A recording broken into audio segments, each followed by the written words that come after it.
अस्सलामुअलैकुम, very good morning to all of you. मैं हूं नबीहा एजाज। अस्सलामुअलैकुम, very good morning, welcome to new Pakistan. मैं हूं आपके साथ अनवार खाबर और सबसे पहले बात करेंगे पाकिस्तान तहरीक इंसाफ के चेयरमैन इमरान खान के लॉन्ग मार्च से मुतालिक, जो कि पहलवानों के शहर गुजरांवाला में दस्तक दे रहा है। इस वक्त गुजरांवाला फाइनली 5 दिन के बाद, जो कि गुजरांवाला 1 घंटे का रास्ता है, लेकिन 5 दिन लगा दिए गए हैं इस लॉन्ग मार्च को वहां पर पहुंचाने में। और पहले तो खबरें यही नबिया आ रही थी कि 1 हफ्ते में लॉन्ग मार्च इस्लामाबाद पहुंच जाएगा, लेकिन अभी सुनने में ये आ रहा है कि तकरीबन 10 दिन का वक्त इसके लिए दरकार है। और उस पर हम ये देख रहे हैं कि जो इमरान खान हैं वो डेली बेसिस पर लाहौर वापस आ जाते हैं, जिसके मुतल्लिक बहुत ज्यादा कयास आराइयां भी हो रही हैं कि वापस आने की वजूहात क्या हैं। कोई बैकडोर राब्ते चल रहे हैं, जिसका कभी तो उस पर तस्दीक कर दी जाती है, कभी तरदीद कर दी जाती है, तो वो उसमें काफी कंफ्यूजन चल रही है। बहरहाल हम ये देख रहे हैं कि पाकिस्तान तहरीक इंसाफ अपनी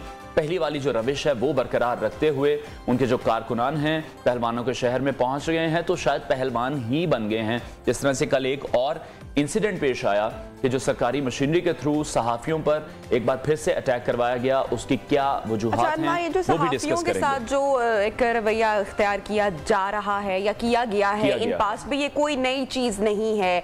मेरे ख्याल से मीडिया के लोगों के लिए, सहाफियों के लिए, उन तमाम जर्नलिस्ट के लिए, उन तमाम रिपोर्टर्स के लिए, उन तमाम एंकर्स के लिए जो कि हमेशा से फील्ड में जाते हैं और जलसे जुलूसों को कवर करते हैं। अच्छा, मैं यहाँ पर बात सिर्फ पाकिस्तान तहरीक इंसाफ की नहीं करूंगी, मैं बाकी भी तमाम पार्टीज जो लॉन्ग मार्च करती हैं उनके लिए भी ये पैगाम है, मीडिया की तरफ से है, हमारी तरफ से है। लेकिन चूंकि पाकिस्तान तहरीक इंसाफ बहुत ज्यादा अक्सर लॉन्ग मार्च करती है, तो आप ये देखिए जो वाकया हुआ है ये बड़ा ही एक सैड इंसिडेंट हुआ है। जो रवैया इख्तियार किया गया है, सहाफियों पर जबर और जो तनकीद की जाती है और किस तरीके से जो ऑन फील्ड मौजूद है सहाफी उन पर तशद्दुद किया गया। इससे पहले अगर अनवार हम माजी की बात करें, जैसा कि मैंने कहा कि ये कोई पहली बार नहीं कहा हुआ। मुझे बड़े अच्छे से याद है कि जब सना मिर्जा के साथ ऐसा वाकया हुआ, जब वो रिपोर्टिंग कर रही थी, तो किस तरह से जो पीटीआई के जो वर्कर्स, जो सपोर्टर्स थे, उन्होंने पानी की जो बॉटल्स थी और वो उन पर बरसाई थी। और I still remember that time कि मैं भी उसी इदारे से तब वाबस्ता थी और सना बहुत जज्बाती हो गई। और ऑब्वियसली कोई भी खातून जब फील्ड में जाती है और इस तरह का इंसिडेंट होता है, और ये सना मिर्जा का तो ये वो लम्हा था जो कि कैमरा पर कैप्चर हुआ। इसके अलावा हमारी बहुत सारी कोलीग्स जो कि जाती हैं फील्ड में और उनके साथ जो फिर सलूक होता है on the field, of the field. अब ऑफ द फील्ड बहुत ज्यादा तनकीद की जाती है, जिस तरह गरीदा को बहुत ज्यादा ट्रोल किया जाता है, आसमा जहांगीर हैं, उसमें हामिद मीर हैं, अबसार आलम हैं। तो वो जो ट्रोलिंग का सिलसिला है वो इतना बेकाबू होता जा रहा है कि वो कहीं से थमता या कंट्रोल होता हुआ नजर नहीं आ रहा। अभी परसों ही एक अफसोसनाक वाकया पेश आया जब सदफ कंटेनर के नीचे आ गई और शहीद हो गई क्योंकि अपने फराइज सर अंजाम दे रही थी। भागते हुए वीडियो आप याद करें, देखिए बहुत ज्यादा इमोशनल वीडियो थी कि किस तरह से ये एक जीने की दौड़ है, ये खबर हासिल करने की दौड़ है। जो फैक्ट सामने आ रहे थे कि सदफ ने, उनके जो कैमरामैन थे, उनकी टीम ने बोला असद उमर, शाह महमूद कुरैशी को कंटेनर्स पर कि हम 2-3 किलोमीटर से भागते हुए आ रहे हैं, और उन्होंने आगे से मुस्कुरा कर कहा कि चलें 2-3 किलोमीटर और भाग लें, फिर उसके बाद सोचते हैं। तो अगर तो ऐसा हुआ है तो आई थिंक ये बहुत ही एक बेहिसी का मुजाहिरा किया गया। अच्छा अनवर, आप भी इस चीज को समझते हैं कि जब ऑन फील्ड जाती है पूरी टीम तो किन किन मसाइल का सामना करना पड़ता है? बज़ाहिर तो हमें सिर्फ आपको एक रिपोर्टर या आपको एक एंकर नजर आ रहा होता है, लेकिन उसके पीछे यानी खबर आप तक पहुंचाने के पीछे कितनी टीम काम कर रही होती है, प्रोड्यूसर्स होते हैं, ऑन फील्ड होते हैं, हमारे खासकर जो कैमरामैन होते हैं। मैं लाजमी तौर पर यहाँ पर उनको भी क्रेडिट देना चाहूंगी, उनको मैं अप्रिशिएट करना चाहूंगी कि किस तरीके से वो एक शॉट के लिए कितनी ऊंचाई पर चढ़ते हैं, कभी वो क्रेन पर चढ़ते हैं, उन जगहों पर जाते हैं जहां पर रिपोर्टर और आपका एंकर नहीं जाता। कैमरामैन उन सिचुएशंस में जाता है महज शॉट्स लेने के लिए। आप देखें आया चाहे ब्लास्ट भी हुआ हो या कुछ भी हो, तो मेरे ख्याल से कि बहुत मुश्किल क्रिएट होती है। जिस तरह से ये लॉन्ग मार्च अभी स्टार्ट हुआ है, तो जो एनवायरनमेंट वहां पर होना चाहिए सहाफियों के लिए, रिपोर्टर्स के लिए, कैमरामैन के लिए, वो एक फ्रेंडली एनवायरनमेंट होना चाहिए एटलीस्ट। अभी हम देख रहे हैं कि किस तरह से उन्हें मारा जा रहा है, इस पर हम मजीद भी बात करेंगे, लेकिन सबसे पहले टॉप स्टोरीज शामिल करते हैं। कप्तान की बड़ी धमकी, लॉन्ग मार्च नहीं खूनी मार्च। नवाज शरीफ का साफ जवाब, डरना नहीं। आटा महंगा, घी को महंगाई का तड़का, टमाटर ने भी कर दी आंखें लाल। क्या शहबाज शरीफ का मुआशी पैकेज महंगाई के जिन को बोतल में बंद कर पाएगा? दुआएं मांगे, इल्तिजाई करें, कारकर्दगी पर सवाल न करें, शाहीनों की वापसी की टिकट कंफर्म या उम्मीद अब भी बाकी। शोबे सितारों का हैलोवीन, इमरान खान की अहलिया टारगेट, क्या बुशरा बीबी की शख्सियत सामने रखकर पर्दा करने वाली खवातीन को निशाना बनाना ठीक। एशिया कप फुटबॉल की फातेह टीम, कोई खबर लगी ना कोई तबसरा हुआ, फुटबॉल खिलाड़ियों को नजरअंदाज क्यों किया जा रहा है। मुलाकात करवाएंगे आज की मेहमान शख्सियत से, सैर आपकी करवाएंगे सहरा में चावल के खेतों के हवाले से एक बड़ी इंटरेस्टिंग न्यूज़ है और आपको दिखाएंगे कि रंग कैसे जिंदगी बनाते हैं। सबसे पहले हम बात करेंगे पीटीआई चेयरमैन इमरान खान के लॉन्ग मार्च के हवाले से, जो कि अपनी मंजिल की जानिब रवां दवा है। जिस तरह से हमने शुरू में भी डिस्कस किया कि 5 दिन का वक्त लगा है गुजरांवाला में पहुंचने में, आज इसको गुजरांवाला से ही कंटिन्यू किया जाएगा। खान साहब डेली बेसिस पर लाहौर वापस आते हैं और अब जिस तरह से कल हमारे रिपोर्टर ने हमें इन्फॉर्म किया कि सिर्फ इमरान खान वापस नहीं आते बल्कि पूरा लॉन्ग मार्च ही डिस्पर्स हो जाता है, वो वापस आ जाता है, कोई वहां पे पड़ाव नहीं है, कोई डेरे नहीं डाले जा रहे। मरियम नवाज शरीफ ने भी कल ट्विटर पर पैगाम जारी किया और उन्होंने कहा कि इससे अच्छा मार्च तो 25 मई का मार्च था कि कम से कम लोग थे, खान साहब वहां पे थे, लेकिन ये वाला मार्च तो उन्होंने कहा कि ये तो पुस मार्च है, तो इसको तो वैसे ही खत्म कर देना चाहिए कि 2-3 घंटे के लिए आते हैं, रहनुमा खान साहब आते हैं। तो ये उनकी खैर वो ट्वीट थी। इसी हवाले से खान साहब एक्चुअली क्या कह रहे हैं, खान साहब ने जो कल स्टेटमेंट दी है उस पर हम बात करते हैं कि चारों तरफ से जो मुज़ाकरात के दरवाजे बंद हुए हैं, उसके बाद वो फिर फ्रंट फुट पर आए हैं, काफी एग्रेसिव स्टेटमेंट उन्होंने दी। उन्होंने कहा ये खूनी मार्च होने जा रहा है, खूनरेजी भी हो सकती है। तो यही तमाम खदशात रखे थे और पार्टी ने डी नोटिफाई कर दिया था। अब इमरान खान अपने मुंह से बातें कर रहे हैं, तो इमरान खान साहब को तो मेरा नहीं ख्याल को डी नोटिफाई कर सकता है। खान साहब ही जानते हैं कि जो उन्होंने बात की है उसकी बैकग्राउंड स्टोरी क्या है, उन्होंने क्या कहा, खुद सुन लें। अवाम के खिलाफ मुल्क की एस्टैब्लिशमेंट नहीं खड़ी होती, क्योंकि अवाम और फौज मिलकर मुल्क को मजबूत करते हैं। आप इन चोरों के साथ ना खड़े हो, जो इनके साथ मिलेगा वो इन्हीं के साथ रंगा जाएगा। ये अच्छाई और हक के साथ खड़े हो और बुराई और जुल्म का मुकाबला करो। अल्लाह ने तुम्हें इजाजत न्यूट्रल होने की नहीं दी, या एक तरफ खड़े हो चोरों के साथ और हमेशा जलील हो, और या हक और सच के साथ खड़े हो। और हम पाकिस्तानी कौम, हम भेड़ बकरियां या गाय भैंसे नहीं हैं, हम इंसान हैं। अच्छा, सिर्फ यही नहीं, इमरान खान साहब चीफ इलेक्शन कमिश्नर पर भी सवालात उठा रहे हैं, तनकीद कर रहे हैं और उन्हें हर जाने का नोटिस भी भिजवा रहे हैं। बहरहाल खान साहब ने जो खूनी मार्च के हवाले से स्टेटमेंट दी और फैसल वाडा साहब को भी उन्होंने जो एक डीनोटिफाई किया, इस हवाले से आपके साथ शेयर करते हैं एक मरतबा फिर से कि फैसल वाडा साहब ने क्या कहा था, उनके एग्जैक्टली वर्ड्स क्या थे, वो आपके साथ शेयर करते हैं, फिर आगे बढ़ते हैं। इमरान खान साहब जो मार्च पुरअमन करने जा रहे हैं, ये हमारा जमहूरी हक है और राइट है, लेकिन मैं बहुत क्लियरली आपको बता रहा हूं कि मुझे इस मार्च के अंदर खून ही खून, मौत ही मौत और जनाजे ही जनाजे नजर आ रहे हैं। मार्च के अंदर भी लाशें दी जाएंगी, खून दिया जाएगा, बेगुनाह लोगों का, इंपॉर्टेंट लोगों का।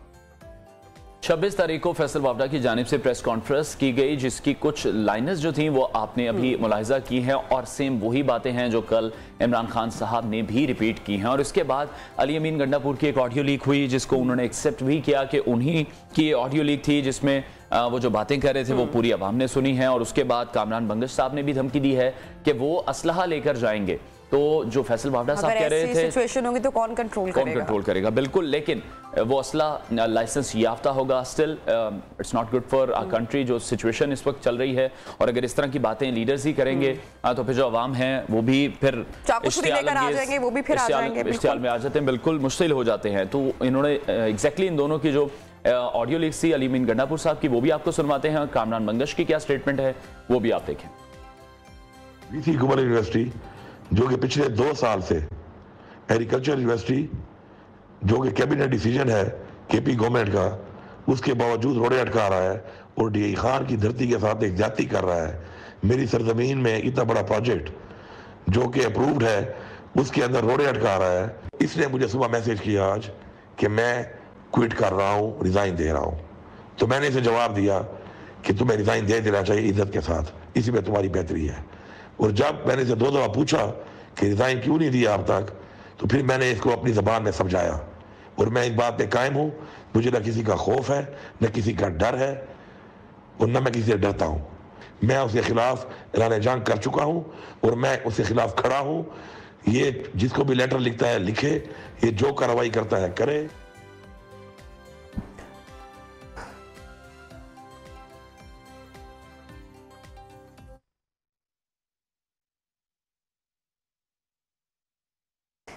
नाजरीन, दूसरी जानिब नवाज शरीफ साहब वो भी अब रिमाइंड करवा रहे हैं खान साहब को उन्हीं के कहे हुए दावे और वादे जो उन्होंने बहुत बार अपनी तकारीर में कहा कि 10 लाख बंदे लेकर आएंगे, पूरा पाकिस्तान आएगा। नवाज शरीफ साहब कह रहे हैं कि खान साहब 2000 लोग भी इकट्ठा करने में कामयाब नहीं हुए। दूसरी जानिब मुज़ाकरात के हवाले से, बैकडोर राब्तों के हवाले से बात हो रही है, हुकूमत तरदीद कर रही है कि ऐसा कुछ नहीं है। बहरहाल पूरी सूरत हाल के ऊपर बात करते हैं। हमारे साथ मौजूद है रहनुमा मुस्लिम लीग नून अली गौहर बलोच साहब। बलोच साहब, बहुत शुक्रिया आपने वक्त निकाला प्रोग्राम के लिए। खान साहब की स्टेटमेंट कितनी आपको इस वक्त खतरनाक लग रही है? खूनी मार्च के हवाले से कल जो उन्होंने गुफ्तगू की, कल जो उन्होंने बात की, या कोई खौफ है, कोई डर है, या पहले से इंडिकेट कर रहे हैं कि कुछ भी हो सकता है?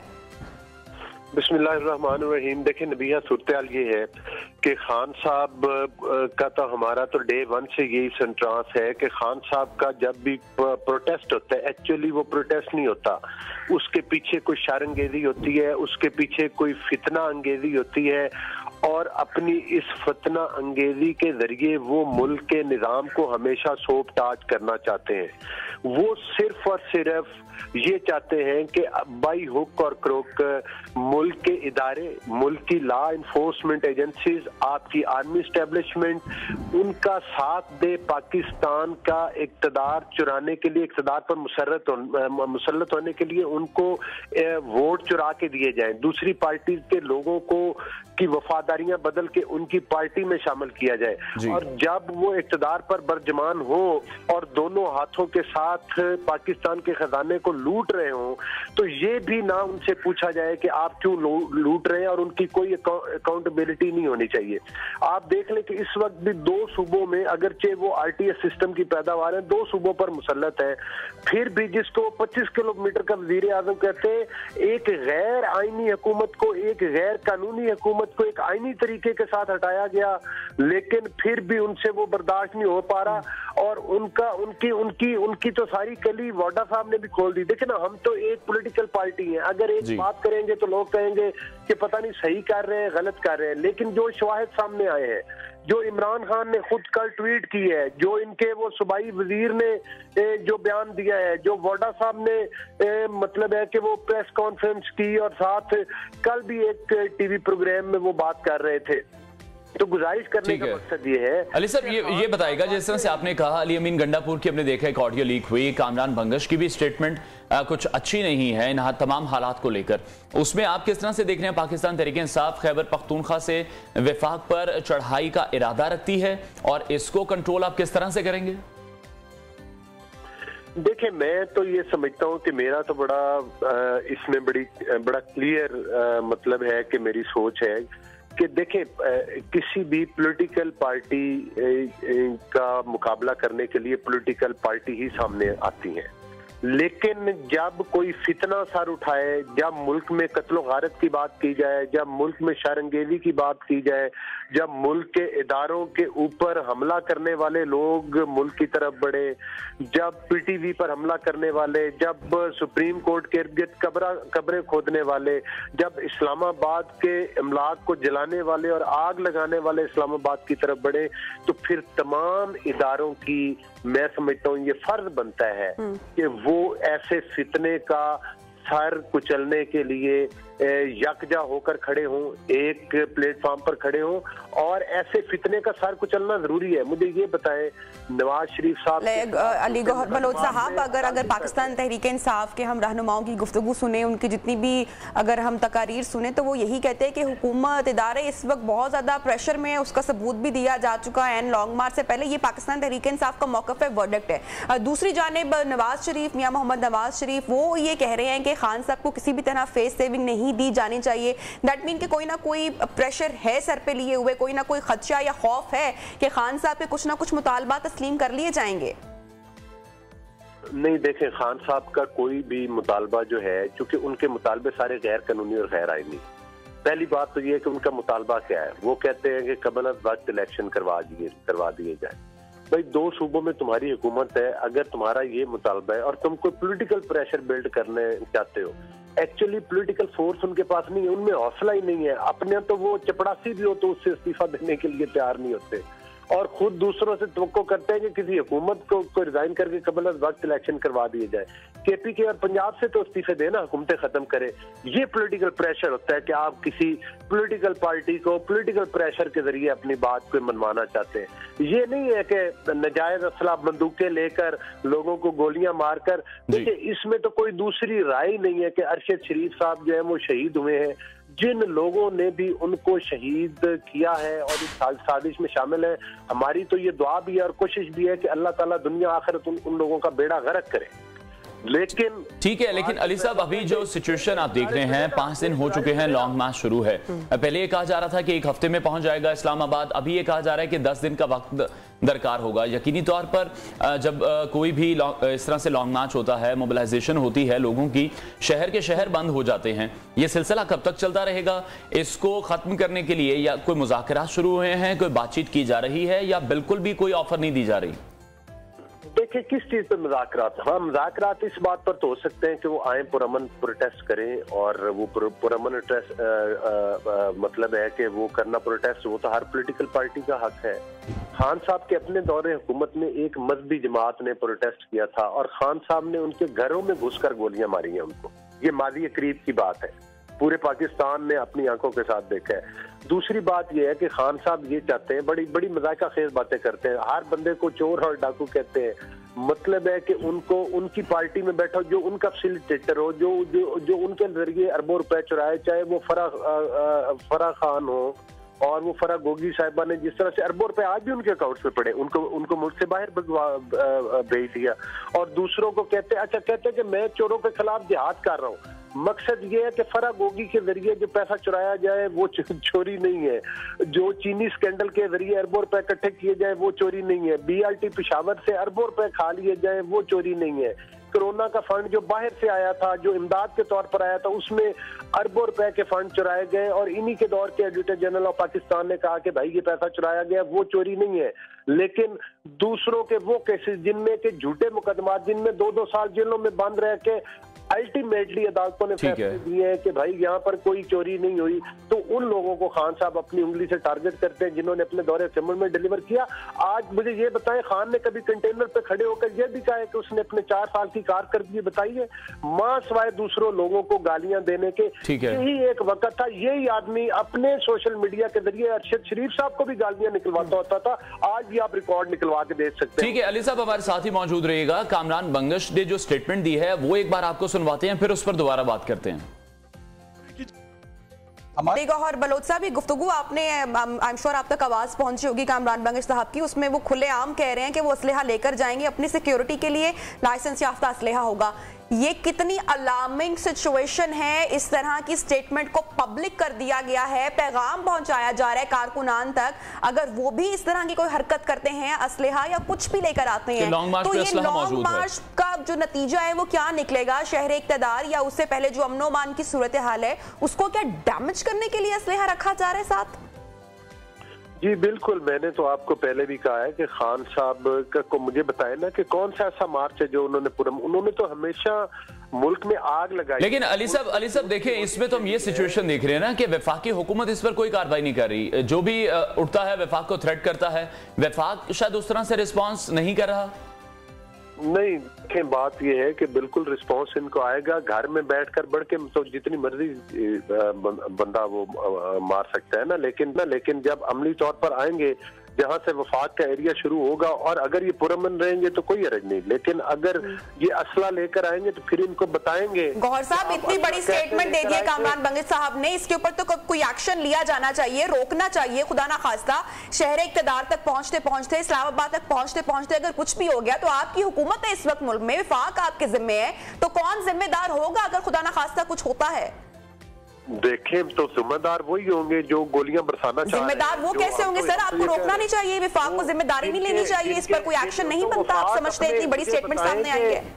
मुझे ये बताएं नबिया के वफाक पेशावर पे हमला कर दे जाकर, मतलब है कि वो अगर कह रहे, लेकिन पेशावर तो ये कह रहे हैं हम विफाक पे हमला कर देंगे, तो वो नहीं, वो आएंगे तो फिर हम उनसे निपट लेंगे।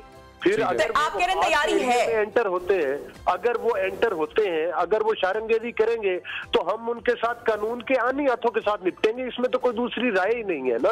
वो तो इनके गुब्बारे से हवा निकल जाएगी, लेकिन इनके अज़ाइम हम आपको बता रहे हैं कि ये मार्च करने नहीं आ रहे, ये पाकिस्तान के अवाम की खून की होली खेलने के लिए आ रहे हैं, जिसका जिक्र कि खुद इमरान खान अपने ट्वीट में कर रहे। लेकिन इनके मजमूम अज़ाइम को इंशाअल्लाह ताला पूरा नहीं होने देंगे। खान साहब की जो स्टेटमेंट है वो फिर यहाँ पर वो जस्टिफाई नहीं होगी। वो हमेशा से ये बात करते आए हैं कि जो हुकूमत है वो सिर्फ विफाक तक महदूद है। आप देखें ना, पेशावर से भी ऐसी स्टेटमेंट सामने आ रही है, डिफेंस के लिए कोई बात नहीं की जा रही है, अभी खामोशी है, तो फिर तो खान साहब की बात दुरुस्त होगी अगर कुछ नहीं किया जाएगा। तो खान साहब हमेशा असला के जरिए सियासत करते हैं ना। खान साहब हमेशा बंदे मरवाते हैं अपने। तो आपको पता है कि इनकी अपनी औलाद तो इंग्लैंड में बैठी हुई है, अपने बच्चों को तो शायद उर्दू बोलनी भी नहीं आती। लोगों के बच्चों को, मासूम जानों को, अभी जो आप सदफ का जिक्र कर रही थी, तो वो बेचारी देखे ना कि इन साफियों के साथ, हर फिक्र के साथ अभी उसका मुकदमा तक दर्ज नहीं हुआ कि एक वाकया होता है, चाहे इत्तफाकन भी उसका भी। ठीक है अली साहब, बस एक शॉर्ट कमेंट कर दीजिएगा कि जिस तरह नवाज शरीफ साहब ने कहा कि फेस सेविंग नहीं दी जाएगी, इस पर पूरी पार्टी मुत्तफिक है? पूरी पार्टी हमारे कायद मियां नवाज शरीफ साहब हैं और उन्हीं की हिदायत से, उन्हीं की डायरेक्शन, उन्हीं के विजन के मुताबिक चलते हैं और नवाज शरीफ साहब का फैसला बिल्कुल ठीक है। ठीक है। रहनुमा मुस्लिम लीग नून अली गौहर बलोच साहब हमारे साथ इन कॉन्वर्सेशन थे, बहुत शुक्रिया आपका। अनवार, आई थिंक मैं टीम से भी कहूंगी कि इस पर पीटीआई का जो वर्डिक्ट है वो लेना बहुत जरूरी है। हम कोशिश करेंगे कि ब्रेक में किसी से राब्ता करें और कोई हमारे साथ कनेक्ट हो सके, क्योंकि जो कामरान बंगश का स्टेटमेंट सामने आया, इस पर मुस्लिम लीग नून और विफाक की क्या तैयारी, ये तो हमने जाना ही है, लेकिन पीटीआई का इस पर क्या स्टांस है वो जानने की बहुत जरूरत है। की बात आती है, फैसल वावडा ने एक स्टांस दिया, पीटीआई ने अपने आप को उससे अलग कर लिया, उन्हें डी नोटिफाई कर दिया, तो उनके लिए कहना बहुत फिर आसान हो जाता है कि ये उनकी जाती राय थी। दैट मींस कि ये पहले से पूरे प्री प्लान किया जा रहा था इसे, तो फिर ये जाहिर था जो फैसल वावडा साहब ने फिर भांडा फोड़ दिया। साहब से बात बिल्कुल उनसे जिस तरह से उन्होंने प्रेस कॉन्फ्रेंस की थी। खैर हमारे साथ इस वक्त मौजूद हैं लाइन पर ब्यूरो चीफ गुजरांवाला है शफकत इमरान, उनसे मजीद अपडेट्स लेते हैं कि वो वहां पर इस वक्त क्या सूरत हाल देख रहे हैं। शफकत, आप बताइएगा अभी वहां पर क्या सूरत हाल है? आप वहां पर मौजूद हैं, कारकुनान के आने का सिलसिला शुरू हो गया है, क्या इत्तलात मौसूल हो रही हैं? इमरान खान कब तक आएंगे? क्या प्लानिंग है पीटीआई की आज के दिन को लेकर? देखिए, आज जो है वो लॉन्ग मार्च गुज़िश्ता रात चंदा किला के करीब जो है वो ख़त्म हुआ था। आज 5वां रोज़ है, आपके सामने ही है। ये तकरीबन 70-72 किलोमीटर का सफ़र है जो इमरान खान साहब ने मार्च के ज़रिए तकरीबन 5 दिन में तय किया है। अभी जो सूरत हाल है, उन्होंने आज चंदा किला से ये मार्च शुरू करना है और टाइम दिया जाता है तकरीबन 11 बजे का, और रोज़ाना का टाइम यही होता है, लेकिन तकरीबन 3 बजे के करीब वो पहुंचते हैं, लेकिन खिताब करते हैं और फिर जो है वो 15 किलोमीटर का सफ़र किया जाता है। अभी शहर की जो सूरत हाल है, तकरीबन 12-13 मकामात पर जो है वो इस्तकबाली कैंप लगाए गए हैं और अभी सुबह का टाइम है।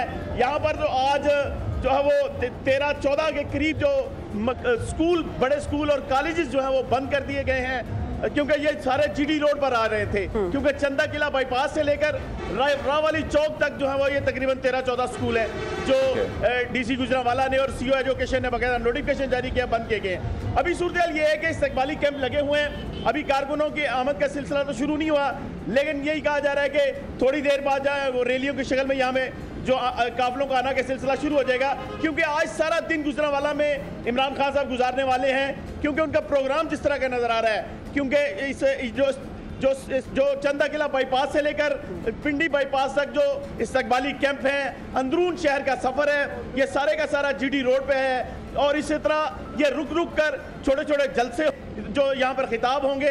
तो सूरत हाल यही है कि यहाँ पर तो बड़ा पुरजोश इस्तकबाल के जो इस्तकबाली कैंप लगे हुए हैं, लेकिन पिछले जो है 5 रोज से यही सूरत हाल है।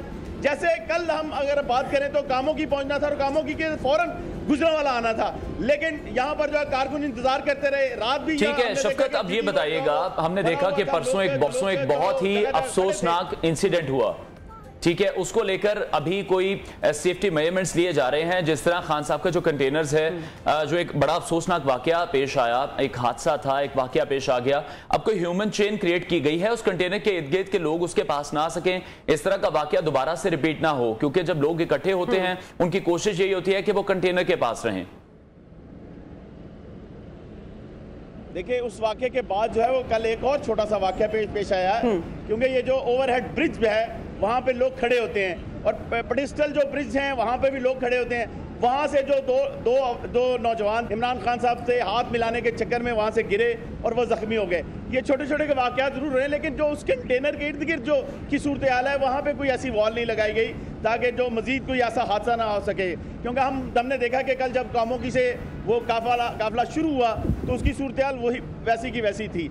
वहाँ पर जो उस कंटेनर के इर्द गिर्द जिस तरह का पहले की वॉल लगाई हुई है उसी तरह की है, और उस हादसे के बाद कोई ऐसे हिफाजती इक़दाम तो नहीं किए गए। अभी जो इस्तकबाली कैंप हैं उनमें हम देख रहे हैं कि गुजरांवाला चंदा किला बाईपास से लेकर 13 मकामात पर जो है वो बाकायदा इस्तकबाली कैंप लगाए गए हैं, और उस पे हमें यही लग रहा है कि आज सारा दिन का। ठीक है, बहुत बहुत शुक्रिया, आप हमें अपडेट कर रहे थे। गुजरांवाला आज लग रहा है कि यहाँ पर जो सियासी पारा है वो गर्मा गर्म होगा और काफी टाइम गुजारने के हवाले से अभी हमारे जो न्यूज रिपोर्टर थे कि खान साहब यहाँ पर प्रॉपर एक जो पॉलिटिकल एक्टिविटी है वो यहाँ पर होगी। बहरहाल जितने भी लोग हमारा प्रोग्राम देखें और जो जलसे जुलूसों और लॉन्ग मार्च में शिरकत करते हैं, सबसे पहले सेफ्टी मेजरमेंट्स लाजमी लीजिए करें। अगर आप ब्रिज पर मौजूद हैं तो हाथ मिलाते मिलाते या रहनुमाओं को वेव करते करते इस हद तक मत जाएं कि आपकी जान को किसी भी किस्म का कोई खतरा हो। बहरहाल प्रोग्राम में वक्त हुआ एक ब्रेक का, ब्रेक के बाद आपको ज्वाइन करते हैं, साथ रहिए।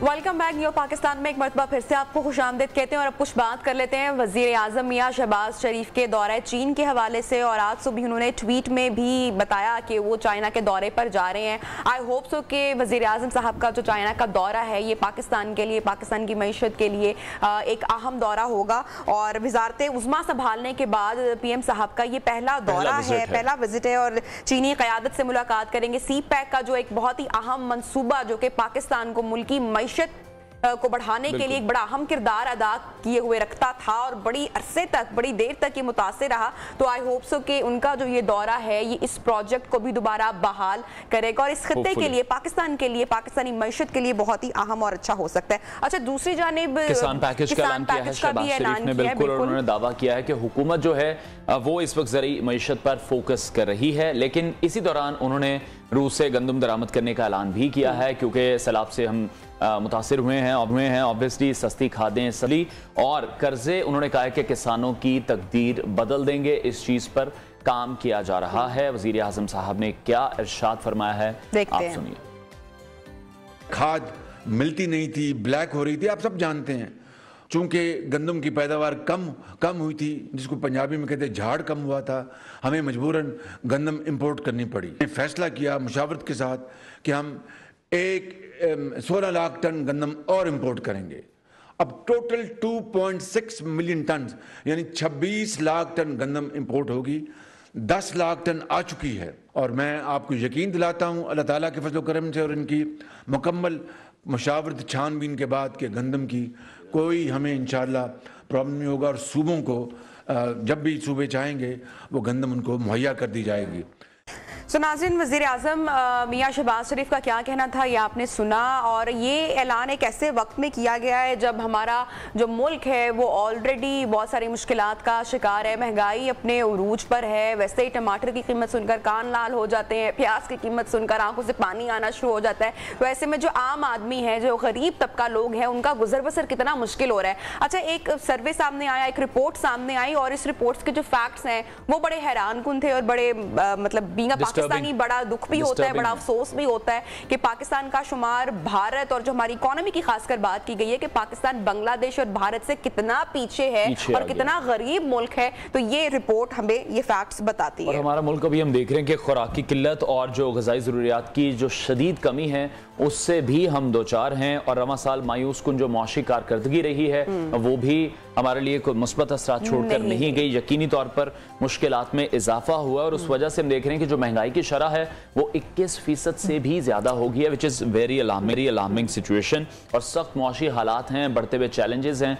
पाकिस्तान इन चैलेंजेस से कैसे नबद आजमा होगा, क्योंकि हम देख रहे हैं कि वज़ीर ख़जाना इसहाक डार वापस आए हैं। उसके बाद से कहा तो ये जा रहा था कि हालात बेहतर होंगे, लेकिन अभी हम देख रहे हैं कि वज़ीर ख़जाना ने एक बात शायद थोड़ी सी बेहतर हो कि पेट्रोलियम जो कीमतें हैं वो अभी नहीं बढ़ाई जा रही। हालांकि एक अच्छी खबर ये सामने आई कि IMF के जब जितना प्रेशर इस वक्त पाकिस्तान को फील करना पड़ा है, इस सूरत हाल में बड़ा प्रेशर ऑलरेडी भी था, लेकिन पेट्रोल की जो कीमतें हैं उसमें इजाफा नहीं किया गया, उसको फिल वक्त रोक दिया गया। यही गलती इमरान खान के दौरे हुकूमत में हुई तो फिर उसका खुमियाजा भी भुगतना पड़ा। तो क्या इसहाक डार वही गलती तो नहीं कर रहे जो पिछले वजीर खजाना शौकत तरीन साहब कर रहे थे? पाकिस्तानियों को अगर IMF की जानिब से कहा जा रहा है कि इस पर टैक्सेस डाले जाएं, लेकिन अगर कहा जाए कि खान साहब ने तो कॉन्ट्रैक्ट ब्रीच कर दिया जिसका खुमियाजा वाकई ही भुगतना पड़ा। बहरहाल पूरी सिचुएशन के ऊपर अनवार बात करते हैं, हमारे साथ मौजूद हैं आसिफ बेग मिर्जा। बिल्कुल आसिफ साहब, आप ये बताइए, जानिब हम देख रहे हैं पानी है, सैलाब से हम गिरे हुए हैं, खेतों में इस वक्त कीचड़ है।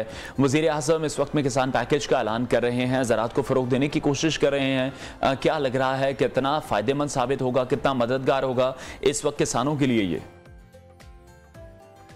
बिस्मिल्लाहिर्रहमानिर्रहीम, थैंक यू। आपने जो ब्रीफली अपने तमाम मसाइल का बताया है, उसके बावजूद जो वज़ीर आज़म की कल स्पीच थी उन्होंने 1800 अरब रुपए का जो पैकेज अनाउंस किया है, और उसमें ये आपने देखा है कि खाद की कीमतों में गवर्नमेंट बहुत ज़्यादा सब्सिडी दे रही है।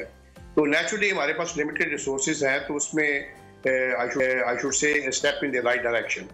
अब मसला ये है कि हमारे मुल्क के अंदर अनफॉर्चुनेटली हमारा जो तमाम सेक्टर के साथ साथ एग्रीकल्चर सेक्टर भी इसने पूर्ली परफॉर्म किया है। हमारी यील्ड पर एकड़ कम रही है, और एक एग्रीकल्चर मुल्क के होने के बावजूद जिस तरह वज़ीर आज़म साहब कह रहे हैं कि अराउंड 25 लाख के करीब टन के करीब गंदम इंपोर्ट करनी है।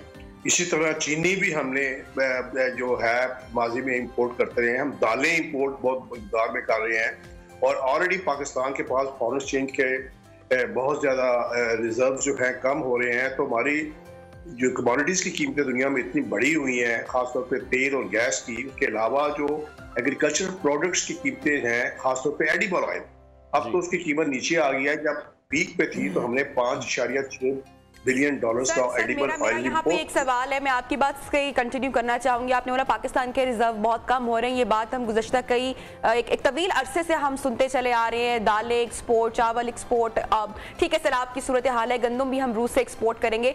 एक जो आम आदमी है उसको नहीं मालूम कि IMF की शराइत क्या है, पाकिस्तान कितने कर्जे में डूबा हुआ है, खान साहब का लॉन्ग मार्च क्या कर रहा है। वो सिर्फ ये जानता है कि टमाटर नायाब हैं और प्याज की कीमत इतनी है कि उनकी जेब अफोर्ड नहीं कर सकती। तो ऐसे में आम आदमी के लिए कोई खुशखबरी है आने वाले दिनों में, या वो किसको देखें?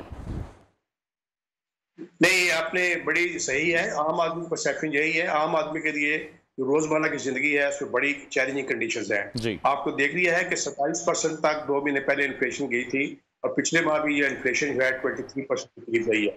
इन्फ्लेशन के जो इतने बड़े लेवल्स हैं ये अनअफोर्डेबल है, और इसके अलावा एनर्जी कॉस्ट इतनी बढ़ गई है कि आम आदमी जो है उसके लिए रोजमर्रा की जिंदगी, और यानी कि अगर वो मतलब खाना खाए तो बिजली के बिल कहाँ से दे, बिजली के बिल दे तो बच्चों को पढ़ाई कहाँ से। तो ये सारे हालात हैं, और नेचुरली बहुत सारी लोग जो हैं, इवन जो लोअर मिडिल क्लास के, वो पॉवर्टी लाइन की तरफ जा रहे हैं। तो ये मुल्क के लिए बड़ी चैलेंजिंग कंडीशन है। लेकिन मेरे नुक्ता नज़र से एक्सट्रीमली शॉर्ट रन में इसमें कोई इतनी ज्यादा कमी नहीं आएगी, क्योंकि अभी तक हमारा जो रुपी है वो अनस्टेबल है। अभी भी उसके भाव जो है वो वजारत खजाना कोशिश कर रही है, लेकिन हमारा जो एक एक्सचेंज रेट इंस्टेबिलिटी है, डॉलर अभी भी 220 रुपए 225 रुपए के करीब है, और हम जो तेल गैस और ये चीजें इंपोर्ट करते हैं। ठीक है आसिफ साहब, आसिफ साहब फ्रेम अपना एक ठीक कर लीजिएगा ताकि आपको हम वाज़ेह तौर पे देख भी सकें। दूसरा मुझे बताइएगा, पेट्रोलियम की कीमतें जो मुस्तहकम रखने का फैसला किया गया है, यकीनी तौर पे आवाम के लिए अच्छा फैसला है, लेकिन सवाल यह है कि ऐसे वक्त में जब पेट्रोलियम लेवी 50% बढ़ाने की बातें की जा रही हैं और ये डिमांड की जा रही है IMF की जानिब से, आपको क्या लग रहा है कि कीमतों को किस तरह से सहारा दिया जा सकेगा? इसहाक डार भी वही गलती तो रिपीट नहीं करे जो कि शौकत तरी ने की, जिसके बाद खुमियाजा आवाम ने भुगता? नहीं, ये मेरा जाती ख्याल है ये भी गवर्नमेंट का एक बड़ा प्रूडेंट डिसीजन है इस सेंस में कि जो 50% पेट्रोलियम डेवलपमेंट लेवी है 50 रुपए उन्होंने दिसंबर एंड तक करनी है, और ये पिछले महीने ये 47.5 रुपीज की ऑलरेडी कर चुके हैं, तो ये तो टारगेट अचीव कर लेंगे। लेकिन अगर आपकी जो चैलेंजिंग कंडीशंस हैं मुल्क के अंदर, जो फ्लड्स आए हैं, आपको लिमिटेड आपके पास रिसोर्सेज हैं, तो उसकी री एलोकेशन हो रही है, तो गवर्नमेंट जो है ये खतरा ये है, जिस तरह अखबारों में ये कोट हो रहा है, IMF मुमकिन है गवर्नमेंट से डिमांड करे कि आप उस पर आप GST भी लगा दे तेल पे फ्रॉम नेक्स्ट मंथ, तो ये उससे ये पेट्रोलियम प्रोडक्ट्स जो है मुल्क में और महंगे होंगे ट्रांसपोर्ट पे, और उसके महंगाई को तरफ और कंट्रीब्यूट करेंगे। बहुत बहुत शुक्रिया आसिफ बेग मिर्जा साहब, आपने टाइम निकाला हमारे प्रोग्राम के लिए, और मैं जरूर जानना चाहूँ, आपसे भी बात होगी, टाइम का मैं ब्रेक की जाने बढ़ना पड़ा है। मेरे कान थक गए थे सुन सुन के कि जो पाकिस्तान तहरीक इंसाफ का जो मुआशी प्लान है वो उतना स्ट्रॉन्ग नहीं है, तो जो इस वक्त की जो हुकूमत है उनका जो मुआशी प्लान है, क्या वो सिर्फ इसहाक डार को वतन वापस लाने तक ही महदूद था, या आने वाले दिनों में कोई स्ट्रैटेजी मजीद हिकमत अमली बेहतर की जाएगी या नहीं? उसके जो समरात हैं वो आम आवाम तक कब पहुंचेंगे, ग्रास रूट लेवल पर कब आएंगे? ब्रेक लेते हैं, हवाले से बिल्कुल ब्रेक लेते हैं। ब्रेक के बाद क्रिकेट के हवाले से बात करेंगे, वहां से भी अच्छी खबर नहीं आ रही है। स्टे विद अस।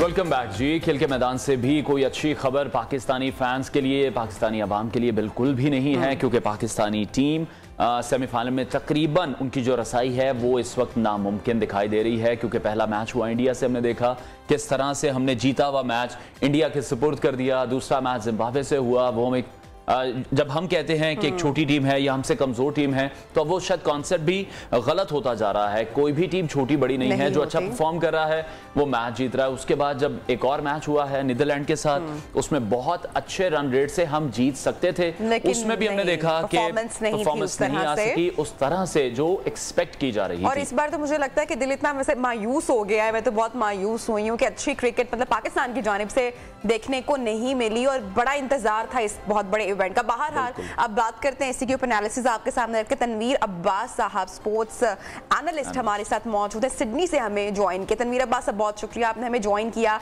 कहीं कोई उम्मीद बाकी है तो कि मुझे तो लग रहा है कि शायद पैकिंग कर ली होगी पाकिस्तान टीम ने और अब वापस पहुंच रहे होंगे, लेकिन मोहम्मद रिजवान फिर भी कह रहे हैं कि दुआ की जाए, तो ये दुआ कैसे कबूल होगी? बिल्कुल सही कहा आपने, अभी वर्ल्ड कप आधा भी नहीं हुआ और पाकिस्तान की टीम ऑलरेडी वर्ल्ड कप के सेमीफाइनल के कंटेंशन से बाहर हो चुकी है। किन सिनेरियोज में पाकिस्तान की टीम सेमीफाइनल खेल सकती है, इस पे तो बात करना भी बिल्कुल बेकार है। जहां तक मोहम्मद रिजवान की दुआओं की दरख्वास्त का ताल्लुक है, तो दुआओं पे ही हमारी टीम चल रही है, लेकिन वो कुछ परफॉर्मेंस भी तो दिखाएं, कुछ दवा भी तो करें। एक रिजवान और बाबर से ही हम सबको तवक्कात थी कि वो बैटिंग में कुछ करेंगे, क्योंकि लोअर ऑर्डर में तो हमारे कोई बैट्समैन न चल रहे थे और न वो चले इस वर्ल्ड कप में। शान मसूद वाहिद बैट्समैन है जो कि अगर हम सुपर 12 का स्टेज देखें तो उसमें टॉप 10 में उनका शुमार होता है, और शान मसूद ये बड़ी मुश्किल से इस टीम में आए थे। तो लिहाजा खाली दुआओं से अब कुछ नहीं होगा, कुछ परफॉर्मेंस दिखानी पड़ेगी, कम से कम कुछ प्राइड सैल्वेज करने के लिए ही अगले जो 2 मैचेस हैं, जिनमें एक साउथ अफ्रीका के साथ बड़ा इंपॉर्टेंट गेम है, वो जीत ले पाकिस्तान तो कुछ हमारी ठीक है। तनवीर साहब, हम देख रहे हैं अभी साउथ अफ्रीका के साथ मैच होने जा रहा है, it's going to be very tough. बिल्कुल अब नर्व्स की गेम है, पाकिस्तान किस तरह से परफॉर्म करता है, आपको क्या लग रहा है, कुछ चेंजेस किए जाएंगे? ख्याल से जो पाकिस्तान ने पिछले मैचेस में चेंजेस किए हैं कि हम 4 फास्ट बॉलर्स खिला रहे हैं, तो वो चेंज ठीक है। अब मजीद मैं कम से कम टीम में कोई और चेंज नहीं देखता हूँ, और हमारे पास कोई ऐसे प्लेयर है भी नहीं जिसको कि हम आजमा सकें। शाहीन शाह अफरीदी ठीक है कि मुकम्मल तौर पे फिट नहीं है, लेकिन अब जब कि वर्ल्ड कप ऑलरेडी हमारे हाथ से निकल चुका है तो लिहाजा उनको रिदम में लाने के लिए गेम प्रैक्टिस ही करा ले।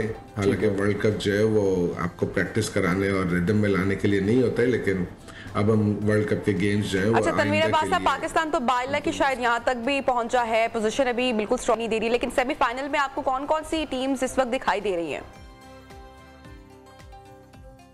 जैसा कि हमने पहले कहा कि पाकिस्तान टीम के क्वालिफाई करने के तो चांसेस बिल्कुल ना होने के बराबर है, तो उस पर बात करना बेकार है। तो पहले हम ग्रुप 2 की क्वालिफिकेशन अगर डिस्कस कर ले तो साउथ अफ्रीका के ऑलरेडी 5 पॉइंट है और उनके 2 गेम बाकी हैं। एक उनका गेम है पाकिस्तान से और दूसरा नीदरलैंड से। इन दोनों में से एक गेम भी अगर वो जीत जाएं तो वो क्वालिफाई कर लेंगे सेमीफाइनल के लिए। इसके अलावा इंडिया के चांसेस बहुत ब्राइट हैं क्योंकि उनके इस वक्त 4 पॉइंट हैं और उनको वो भी अगर उनके 2 गेम जो हैं वो बांग्लादेश से हैं और जिम्बाब्वे से हैं, तो अगर उन्होंने वो गेम जीत लिए तो वो भी नंबर 1 पोजीशन पे भी जा सकते हैं। बांग्लादेश के चांसेस इस वक्त बहुत कम है क्योंकि उनके दोनों बहुत स्ट्रॉन्ग गेम है, तो चांसेस नहीं है कि वो दोनों टीम्स को हरा करके आगे बढ़ सके। उनका नेट रन रेट बहुत ख़राब है। जिम्बाब्वे अलबत्ता अगर इंडिया को हरा के अपसेट कर सकता है तो फिर उनके चांसेस डेफिनेटली सेमीफाइनल खेलने के अभी बाकी हैं, क्योंकि उनका जो दूसरा गेम है वो नीदरलैंड के साथ है जो कि उनको जीत जाना चाहिए। तो जिम्बाब्वे अभी भी एक अपसेट कर सकता है, लेकिन उसके चांसेस बहुत कम है। मेरी नज़र में ग्रुप 2 से इंडिया और साउथ अफ्रीका जो है वो सेमीफाइनल खेलेंगे। ग्रुप 1 की सूरत-ए-हाल काफ़ी इंटरेस्टिंग है क्योंकि यहाँ पे इस वक्त न्यूजीलैंड और ऑस्ट्रेलिया दोनों 5-5 पॉइंट पे, इंग्लैंड पे, लेकिन ऑस्ट्रेलिया ने एक मैच अब तक ज़्यादा खेला हुआ है। उनका आखिरी मैच जो है वो अफगानिस्तान के साथ है। अगर वो मैच जीत जाते हैं तो वो 7 पॉइंट पे आ जाएंगे।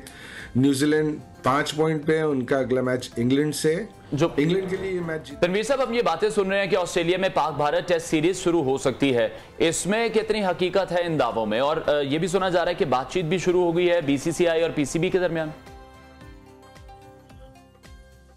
देखिए, पाकिस्तान और इंडिया की बायलैटरल सीरीज तो सभी देखना चाहते हैं सिवाय इन दोनों मुल्कों की गवर्नमेंट के, लेकिन उसका ऑस्ट्रेलिया में होने के कितने चांसेस हैं ये तो मुझे कम लगते हैं। आई थिंक कि किसी ऑस्ट्रेलियन प्लेयर ने ये सजेस्ट किया है क्योंकि यहाँ पे इंडिया और पाकिस्तान की पॉपुलेशन अच्छी खासी है, तो यहाँ पर ये गेम कराए जा सकते हैं। लेकिन अगर किसी न्यूट्रल वेन्यू पे होने भी हुए ये गेम तो मेरा ख्याल है यूएई ज़्यादा बेहतर ऑप्शन होगा, क्योंकि वो कंडीशंस भी दोनों कंट्रीज से मैच करती हैं और ज़्यादा फासला भी नहीं है दोनों कंट्रीज से। तो लेकिन कम से कम नियर फ्यूचर में मुझे नहीं लगता कि पाकिस्तान और इंडिया कोई बायलैटरल सीरीज खेलेगा। इनफैक्ट थोड़े दिन पहले बहुत बहुत शुक्रिया तनवीर अब्बास साहब, सीनियर स्पोर्ट्स एनालिस्ट सिडनी से आपने हमें जो सारा जो तज्जिया था वो सामने। पाकिस्तान की तो पोजीशन अब वो रही नहीं, पाकिस्तान तो मेरे ख्याल से कुछ दिनों के बाद वतन वापस हम कराची में उनको वेलकम करेंगे हमारी टीम को, लेकिन मे द बेस्ट टीम विन। जो टीम अच्छा परफॉर्म करे वो फाइनल तक पहुंचे और ट्रॉफी जनाब अपने घर लेकर जाए। और इसके साथ ही प्रोग्राम में ब्रेक लेते हैं, ब्रेक के बाद ज्वाइन करेंगे।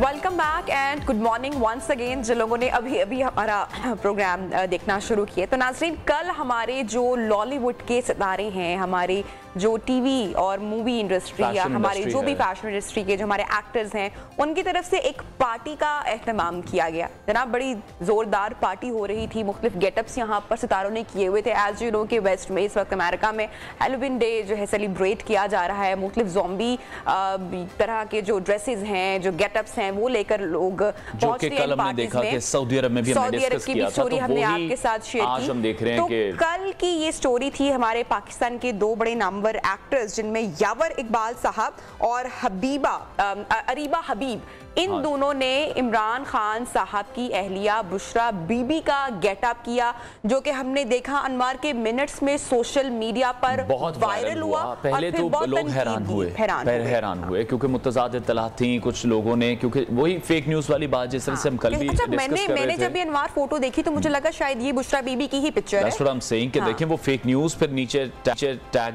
लाइंस जो लोग ऐड कर देते हैं अपने पास से, तो वो एक मुतज़ाद इत्तलात जो खबरें जो फेक न्यूज़ हैं उसका सिलसिला शुरू हो गया। और हमने देखा कि इसमें काफ़ी अब जो दो शख्सियात थी इनको तनकीद का निशाना भी बनाया जा रहा है, ख़ास तौर पे बुशरा बीबी की शख्सियत को लेकर भी कि साबिक वज़ीर आज़म की अहलिया हैं, तो उस हवाले से भी एहतराम होना चाहिए। और दूसरा जो लिबास मेरा ये भी ख्याल है इसके अंदर कि हम किसी के पॉइंट ऑफ व्यू से इख्तलाफ कर सकते हैं, लेकिन किसी के लिबास से या किसी की अगर कहते हैं बॉडी शेमिंग नहीं करनी चाहिए, किसी के वजन के हवाले से नहीं करना चाहिए, तज़हीक या मजाक उस लेवल तक नहीं जाना चाहिए कि दिल आजारी भी हो। और जो बुशरा बीबी का गेटअप है वो रिलीजियसली अगर देखा जाए तो हमारे लिए बड़ा रिस्पेक्टफुल है। बिल्कुल, देखिए नबिया, हम खुद उस ड्रेस को डिफेंड करते हैं वेस्ट में भी, जब वहाँ पर इस तरह के वाकयात होते हैं। बहुत वाकयात हमने देखे कि जो वहाँ पर खवातीन हैं उनके इंडिया में आप देखें खींच दिए जाते हैं, उनको निकाब उतारने के लिए फोर्स किया जाता है, वहाँ पर लॉस बनाए जाते हैं। और फिर अपने ही मुल्क में अगर हम इन चीज़ों को इस तरह से यूटिलाइज करेंगे कि उस पर फिर जानबूझकर तनकीद की जाए, उसको मौजूए बहस बनाया जाए, उसको नेगेटिव तौर पर दिखाया जाए या किसी की तहज़ीक के लिए इस्तेमाल किया जाए, कैसे डिफेंड करेंगे अगर हम खुद ही मजाक बनाएंगे? कैसे डिफेंड करेंगे आप फिर पूरी सूरत हाल को? बिल्कुल, तो उसमें हमने देखा कि सोशल मीडिया पर लोगों ने इस पर बहुत ही शिद्दत से रिएक्ट किया। लेकिन अरीबा हबीब को फिर पूरे वाक़े के बाद माफी मांगना पड़ी, उन्होंने माजरत की, सोशल मीडिया पर उन्होंने फिर पैगाम जारी किया और उन्होंने कहा कि मैं अपने मजहब का ऑब्वियसली जो एक उन्होंने फिर पूरी उनकी एक जो डिटेल एक पैगाम आया, उन्होंने कहा मैं एहतराम करती हूँ, मोहब्बत करती हूँ और ये गेटअप करने का मकसद हरगिज ये नहीं था कि किसी बल्कि उन्होंने कहा कि बुशरा बीबी का लिबास उन्हें बेहद पसंद है, इस वजह से उन्हें लेकिन शायद वो मौका ठीक नहीं था क्योंकि हैलोवीन पार्टी हमारे ना कल्चर में है ना हमारी किसी रिवायत में है। तो जब उस मौके पर पहना गया है तो इसलिए उसको ज़्यादा हाईलाइट हो गया है और ज़्यादा वायरल हो गया है। और उन्होंने ये भी कहा, जिस तरह से बताया कि उन्हें उनका लिबास बेहद पसंद है और उन्होंने उनसे इजहार मोहब्बत की खातिर ये लिबास पहना है। तो ये स्टेटमेंट कितनी कॉन्फ्लिक्ट कर रही है अब ये यावर इकबाल का आई डोंट थिंक सो कि कोई इस पर कोई स्टेटमेंट नहीं आई सामने। बहुत ज़्यादा उन पर भी तनकीद की जा रही है इस तमाम तर वाक़े को लेकर। हैलोवीन के मौके पर हम देख रहे हैं कि शोबिज़ सितारे बहुत बड़ी तादाद में मौजूद थे, वीडियोस बहुत वायरल हुई हैं, बहुत पिक्चर्स वायरल हुई हैं, तमाम जो सोशल मीडिया के प्लेटफॉर्म्स हैं उस पर ये मौजू बहुत ही ज़्यादा हॉट टॉपिक बना हुआ है, ट्रेंडिंग में है इस वक्त। बहुत लोगों ने तस्वीर जब अपलोड की, क्योंकि मैं पर्सनली भी इनमें से कुछ लोगों को जानता हूँ, उनमें से कुछ मेकअप आर्टिस्ट थे, ताबिश खोजा हैं, उन्होंने एक पिक्चर जब ये लगाई तो आई थॉट के कोई मेकअप का प्रोसेस किया है, कोई स्टाइलिंग की है तो शायद इसलिए पिक्चर लगाई, लेकिन बाद में वो स्टोरी मंजर आम प्यार आई। उस वक्त तक मैं भी समझ रहा था कि ताबिश ने बुशरा बीबी के साथ ही ये पिक्चर अपलोड की है, लेकिन जब वो फिर इतलात आनी शुरू हुई कि उनका ये जो ड्रेस था उसको यूटिलाइज किया गया है हैलोवीन के मौके पर। अनवार, यहाँ पे एक चीज़ भी मेरे ख्याल से इसका जिक्र करना ज़रूरी है कि हैलोवीन का आगाज़ कहाँ से होता है। अगर हम इसकी थोड़ी सी हिस्ट्री देखें, और आपको पता है कि एंशिएंट टाइम, अगर हम बहुत माजी में चले जाएं, कदीम दौर में चले जाएं, तो वहाँ पर मुर्दों को भी वो रखा हनूत करके रखा जाता था और फिर उन्हें आहिस्ता आहिस्ता जो रस्म रिवायात जो कि पुराने ज़माने से चली आ रही थी, उन्होंने फिर एक दिन सेलिब्रेट करना शुरू किया कि इस दिन जो रूहें हैं वो घर को वापस लौटनी है। इसका आगाज ऐसे हुआ और वो वेस्ट में भी अब उसको उन्होंने एज अ इवेंट या एज अ डे उन्होंने सेलिब्रेट करना शुरू कर दिया, जिसका दूर दूर तक हमारे कल्चर और हमारे रिलीजन से कोई भी ताल्लुक नहीं है। इसी पर बहरहाल बात करेंगे। राबी पीरजादा, शीजा आर्टिस्ट, तो उनकी राय क्या से जानते हैं। Rabi, thank you so much for joining us. ये जो कल का एक इवेंट हुआ, तस्वीर वायरल हुई, फिर अदाकारों को उसके ऊपर माफी भी मांगना पड़ी। मेरा ये सवाल है कि अगर हम खुद ही अपने कल्चर को, अपने लिबास को डिफेंड नहीं करेंगे और उसका मजाक बनाएंगे तो फिर दूसरे कैसे रिस्पेक्ट करेंगे हमें? अस्सलाम वालेकुम, रब्बि इश्रह ली सदरी व यस्सिर ली अमरी वहलुल उक़दतम मिन लिसानी यफ़क़हू क़ौली। देखें जी, हम तो पाकिस्तान को डिफेंड नहीं करते, हम डिफेंड करते हैं सिर्फ अपने लीडर्स को, हम डिफेंड करते हैं सियासी जमातों को। हमारा खून कभी पाकिस्तान के नाम पर या पाकिस्तान की बका के ऊपर नहीं खौलता। हमारा खून खोलता है जब हमारे किसी सियासी लीडर के बारे में बात करते हैं। हमारी कौम का जो भी मैं बताऊं जो मयार है ना वो बहुत खराब हो गया है, अखलाकी मयार। And the same goes with what is Halloween. I have spent my whole family lives in UK और and America. They are practicing Muslims. Nobody knows about Halloween. They just say कि यार it's just a holiday. Saudi Arab में Halloween मनाया जा रहा है और किसी एक खातून को टारगेट करना जो कि एक मुसलमान ड्रेस को रिप्रेजेंट कर रही है। मैं तो डायरेक्ट बात करूंगी बुशरा बीबी के जो उन्होंने अटायर को कॉपी किया और जिस तरह से इसको रिडिक्यूल किया। आई मीन लिटरली ये तो इस तरह की बात होगी जो हम गैर मुस्लिम से एक्सपेक्ट करते हैं कि वो हमारे दीन का मजाक उड़ाएं। तो हमें तो दुश्मनों की जरूरत ही नहीं है।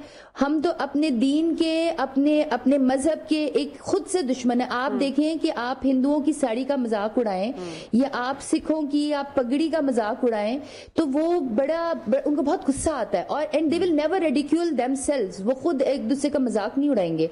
मसला ये है कि हम मुसलमान स्पेशली पाकिस्तान के मुसलमान आप नोट करें ऐसे लोग हैं जिन्होंने अगले हर इंसान का इखलाकी इस्लामी सोशल हर किस्म का जो है ना उन्होंने बर्डन खुद पर उठाया हुआ है। दे डू नॉट नो कि अल्लाह विल नॉट आस्क यू कि फलाने ने क्या किया, बुशरा बीबी ने क्या किया, इमरान खान ने क्या किया, नवाज शरीफ ने क्या किया, मरीम नवाज ने क्या किया। अल्लाह विल आस्क यू कि तुमने क्या किया। तो हम इस क्वेश्चन पर आते ही नहीं है। हम में से कोई इंसान भी अपने बारे में नहीं सोचता कि यार मैं क्या कर रहा हूं। और किसी को देखें सिंपल इज दैट जो भी उन्होंने किया वो उन्होंने खास एक ऐसी शख्सियत को रिडिक्यूल किया जो कि पूरी दुनिया में कुछ भी है वो इस्लाम का अटायर दिखाती है। This is what we Muslim women are. और उसको इस तरह से आप Halloween costumes are supposed to be very scary जितना मैंने देखा है कि वो जी बताइए जी। लेकिन अभी अब ये बताइएगा जिस तरह से हम देख रहे हैं अब ट्विटर पर भी ये टॉप ट्रेंडिंग में है, सोशल मीडिया पर सार्फिन बहुत ज्यादा इस इशू को डिस्कस कर रहे हैं, तनकीद कर रहे हैं। इसके बाद जो दोनों एक्टर्स हैं वो भी डिस्कशन में आ चुके हैं। आपको क्या लग रहा है, पब्लिसिटी स्टंट भी है ये? देखिए पाकिस्तान में जो कुछ भी होता है वो 90% पब्लिसिटी स्टंट होता है। अब मैं परसों की बात है कि जब ये जो सदफ वाला वाकया हुआ, आप यकीन करें अल्लाह जानता है कि मैं रात को सो नहीं पा रही थी because I have met her, I have served in, मैंने कुछ अर्से जॉब भी की थी चैनल 5 में और मैं ये सोच रही थी कि लोग तो लाशों के ऊपर भी सियासत करते हैं, लाशों के ऊपर भी उन्हें वीडियोस चाहिए होते हैं, उन्हें लाइक्स चाहिए होते हैं। इन्होंने तो आमिर लियाकत को मार दिया अपने लाइक्स के चक्करों में, अपने फॉलोअर्स के चक्करों में। Everybody is cashing right now on social media. लेकिन to ridicule again, to ridicule something which is connected to अल्लाह, अल्लाह ने कुरान पाक में कहा ठीक है अपना चेहरा कवर ना करो। अल्लाह ने बल्कि नबी की बीवियों से कहा है कि तुम अपना जो है ये जो चादर है उसको चेहरे के आगे ढांप लिया करो। तो जो हुक्म अल्लाह ताला ने दिया है उस हुक्म को आप किसी सियासी लीडर की बेगम से मंसूब करके उसको मजाक कैसे उड़ा सकते हैं? अच्छा राबी, लेकिन मेरे ख्याल से यहाँ पर अप्रिशिएट करना बनता है, चाहे कोई किसी भी कल्चर से किसी भी मुल्क से ताल्लुक रखता हो। अगर कोई अच्छी क्रिकेट खेलता है, अच्छा परफॉर्म करता है तो उसको उस चीज का क्रेडिट देना चाहिए। ऐसे ही मैंने बहुत सारे क्रिश्चियंस में देखा, बहुत सारे इंडियंस में देखा, जो कुछ फ्रेंड्स भी हैं कि वो कैसे अपने कल्चर को, आप उनके ड्रामास देख लें, आप उनकी मूवीज देख लें कि वो अपने कल्चर को, अपने रिलीजन को कितना प्रमोट करते हैं। उनकी एंटरटेनमेंट का, उनकी मूवीज का जो आगाज है वही उनकी पूजा से होता है। अगर हम कंपेयर करें या हम अपनी बात करें तो हम अपने कल्चर से इतना दूर क्यों हैं? हम अपनी रिवायात को, अपनी ईद को, अपनी चीजों को, अपने इवेंट्स को उस तरह से प्रमोट क्यों नहीं करते? हम क्यों शर्म खाते हैं? हम क्यों मजाक बनाते हैं? और दूसरों का कल्चर अपनाने में बहुत फख्र महसूस करते हैं। उसकी वजह यह है, आप यकीन करें कि आप कभी वेस्ट में जाएं, मेरी फैमिली वहां पे रहती है, वो सब वो कर रहे हैं जो मुसलमानों को करना चाहिए था। वो धोखा नहीं देते। अब मैं आपको छोटी सी मिसाल देती हूँ। आपने देखा होगा हाजी मिल्क शॉप, बड़ी जगह पर लिखा होता है, या फलाना हाजी करियाना स्टोर। आप उधर जाके मुझे खालिस दूध या खालिस चीजें दिखा दें, मुझे सही प्राइसेस दिखा दे, तो मैं कहूंगी ये मुसलमान है। बेसिकली हमारे नाम के साथ मुसलमान लगा। जो पाकिस्तान के मुसलमान है ना, स्पेशली आप यकीन माने कि जितना झूठ धोखा फ्रॉड, पिछले दिनों वो एक भाई बेचारा पैसे लेकर जा रहा था, वो कहीं पे गिर गया तो लोगों ने उसकी लाश छोड़कर उसके पैसे लूटना शुरू कर दिया। 90% पाकिस्तान में एक्सीडेंट्स में ये होता है। मैं ये हैरान होती हूँ कि हम हैसियत कौम हम कहाँ जा रहे हैं। हमारे जो ट्रेंड्स होते हैं, आप ट्विटर की ट्रेंड बात कर लें, सोशल मीडिया की बात कर लें, मैंने आज तक इन ट्रेंड्स को फॉलो नहीं किया। मैंने अपनी टीम को मना किया, मैंने कहा यार ये इतने शर्मनाक, उनमें एक बाज़ औक़ात लैंग्वेजेस यूज होती हैं ऊपर से लेकर नीचे तक, खवातीन के बारे में, सियासी रहनुमाओं के बारे में, चाहे वो फीमेल हो चाहे वो मेल हो, जिस तरह की लैंग्वेज हो रही होती है, मैं हैरान होती हूँ कि ये लोग जो कर रहे हैं उनकी फैमिली साथ बैठी होती होंगी, क्या वो देख रहे होंगे? No matter it is Maryam Nawaz, no matter it is Bushra Bibi, यार वो कौन है? वो मुसलमान लोग हैं, वो एक इस्लामी जमहूरिया पाकिस्तान के लीडर्स हैं। आपको क्या लगता है कि ये जो ट्रांसलेशन नीचे आता है, ट्रांसलेट ट्वीट, इंडिया आपका मजाक नहीं उड़ाता होगा? या बाहर के लोग अंग्रेज नहीं देखते होंगे कि यार आप अपने लीडर्स के बारे में इस तरह की जबान इस्तेमाल कर रहे हैं? या और दूसरी बात है कि ये जो हेलोवीन टाइप जो कल्चर्स हैं, हर होटल में, हर बड़े मॉल के अंदर ये कल्चर शुरू हो गया, मॉल्स के अंदर ब्लैक फ्राइडे सेल शुरू हो गई है। आई मीन आपने सेल शुरू करनी है, आप रमजान की सेल करो, आप ईद की सेल करो, आप और दूसरे इस्लामिक रमजान की सेल की आप बात करें तब तो कीमतें आसमान को छू रही होती हैं, बजाय सेल हो या कीमतें डबल कर दी जाती हैं उस वक्त रमजान में। मॉल्स को देखें ना, अब मुझे दुख ये होता है कि मॉल्स में आप अपने बच्चों को लेके जाते हैं। मॉल्स इस वक्त एक ऐसी जगह, पाकिस्तान के पास तो एंटरटेनमेंट से मॉल्स ही रह गई है, क्योंकि सिनेमा के अंदर भी उन्होंने बाहर की फिल्में बंद कर दी, बाहर की फिल्में बंद करके अपनी फिल्में जिस तरह की वो बनाते हैं वो आपने देखा। अभी एक फिल्म मौला जट एक अच्छी फिल्म आई है, but I don't know what's happening to our culture. हम अपने बच्चों को क्या फ्यूचर दे रहे हैं, हम अपने बच्चों को क्या दिखाना चाह रहे हैं? मैं जब बच्ची थी I did not know what Halloween is, मुझे इसका लफ्ज मतलब भी नहीं आता था। आजकल के बच्चे there is a Halloween sale, उसकी वजह ये है कि अब तो स्कूल में प्रॉपर एक इवेंट सेलिब्रेट किया जाता है। राबी, मैं आपसे ये जानना चाहूंगी कि आपका ताल्लुक बड़े तवील अरसे तक ग्लैमरस फील्ड से रहा, बहुत पाकिस्तान में लोग आपको जानते हैं, पहचानते हैं, उसके बाद जब आपकी लाइफ में ये ट्रांसफॉर्मेशन आई, आपको कितने बैकलैश का सामना करना पड़ा, कितना कुछ सुनना पड़ा? और सबसे ज्यादा जो मुझे बातें सुननी अभी तक पड़ती हैं अपने शोबिस के लोगों से, वो कहते हैं राबी तुमसे बात नहीं होती, तुम हर बात में ना अल्लाह अल्लाह अल्लाह करती रहती हो। मैंने कहा तो क्या हुआ, अल्लाह अल्लाह अल्लाह करने में लगता है जैसे तुम शो ऑफ कर रही हो। मैंने कहा खुदा का वास्ता है, शो ऑफ करने के लिए लोग अपनी करोड़ों की इनकम नहीं छोड़ता, अपना ग्लैमर, अपना एक सक्सेसफुल करियर नहीं छोड़ता, शो ऑफ करने के लिए और बहुत सारी चीजें हो जाती हैं। एंड इट हैज बीन अल्हम्दुलिल्लाह 2 years they had been waiting कि यार जैसे होता है, जैसे 90% होता रहा कि शोबिस के लोग आते थे और वापस चले जाते थे जी।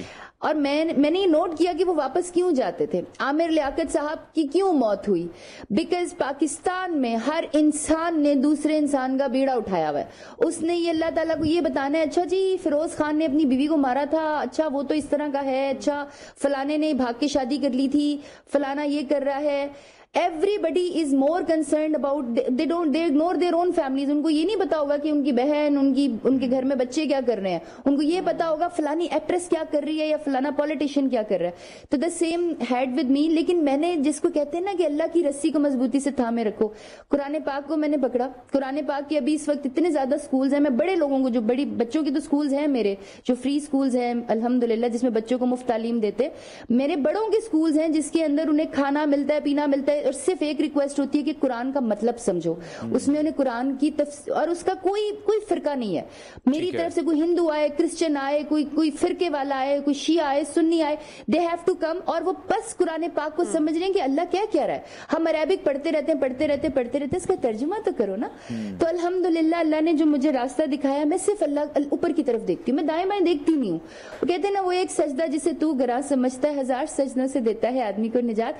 सो my focus is only my after death. मेरी लॉन्ग टर्म प्लानिंग है, मैंने मरने के बाद क्या करना है, मैं दुनिया को क्या दे के जा रही हूँ, क्या छोड़ के जा रही हूँ, क्या मेरा कोई गालियों भरा कमेंट किसी के लिए तो नहीं रह गया, क्या मेरी कोई गलत चीज तो किसी के लिए नहीं रहेगी जो मेरे लिए अजाब बने। मुझे तो सदका जारिया चाहिए अपना जिंदगी। ठीक हो गया, बहुत शुक्रिया आर्टिस्ट राबी पीरजादा हमारे साथ इन कॉन्वर्सेशन थी। और नबिया, जिस तरह से उन्होंने कहा कि हमें असेसमेंट की भी जरूरत है कहीं ना कहीं, और मुआशरे का ठेका बिल्कुल नहीं उठाना चाहिए। लोगों की जिंदगियों को हम डिस्कस करते हैं, बिला वजह, जो कि गलत है। जिस तरह से उन्होंने डिस्कस किया, हमें लियाकत का एक केस हुआ, पहले लोग उन पर तनकीद करते थे, जब एक उनके साथ इंसिडेंट हो गया, वो इस दुनिया से चले गए, तब तमाम ही लोग उनके लिए इकट्ठे भी हो गए। अच्छा अनवर, यहाँ पे ये बात भी मैं लाजमी हमेशा बोलती आई हूँ हमें शो में, और आज भी इसको रिपीट ज़रूर करूँगी, क्योंकि हमेशा नई नई ऑडियंस हमारी जो है ना वो कनेक्ट हमारे साथ होती रहती है, कि जितने भी हमारे इन्फ्लुएंसर्स हैं, इन्फ्लुएंसर्स मींस के जो एक्टर्स हैं, आई थिंक इन पे बड़ी जिम्मेदारी होती है। उसके रीजन ये है कि लोग फॉलो करते हैं, बहुत बड़ी तादाद में, मिलियंस में हमारे एक्टर्स को लोग फॉलो कर रहे होते हैं, तो उन पर बड़ी ज्यादा रिस्पॉन्सिबिलिटी आ जाती है कि वो अपनी कोई भी ट्वीट, कोई भी पोस्ट, कोई भी स्टेटस बहुत सोच समझ कर बड़ी रिस्पॉन्सिबिलिटी के साथ शेयर करें, क्योंकि आपको फॉलो करने वाली एक बहुत बड़ी यंगस्टर्स की तादाद है। सो ये जिम्मेदारी मेरे ख्याल से हमारे एक्टर्स को, तमाम इन्फ्लुएंसर्स को लेनी चाहिए, और इसको इन पॉजिटिव वे देखा कि अरीबा ने वहां पर एक माजरत भी कर ली है। इसी तरह से लोग शायद यही वेट करेंगे, यावर इकबाल भी कोई इस पर बात करेंगे, और जो उन पर फिर तनकीद की जा रही है, शायद वो सिलसिला थम ही जाएगा यकीनी तौर पर कुछ ही दिन के लिए। ये ट्रेंड्स भी जो हैं वो वायरल होते हैं। ब्रेक के बाद वापस आएंगे और एक और टॉपिक डिस्कस आपसे करेंगे कि जो नौजवान हैं वो हमारे किस राह पर चल पड़े हैं। एक अफसोसनाक वाकया पेश आया है, वो आपसे डिस्कस करेंगे ब्रेक के बाद। स्टे विद अस।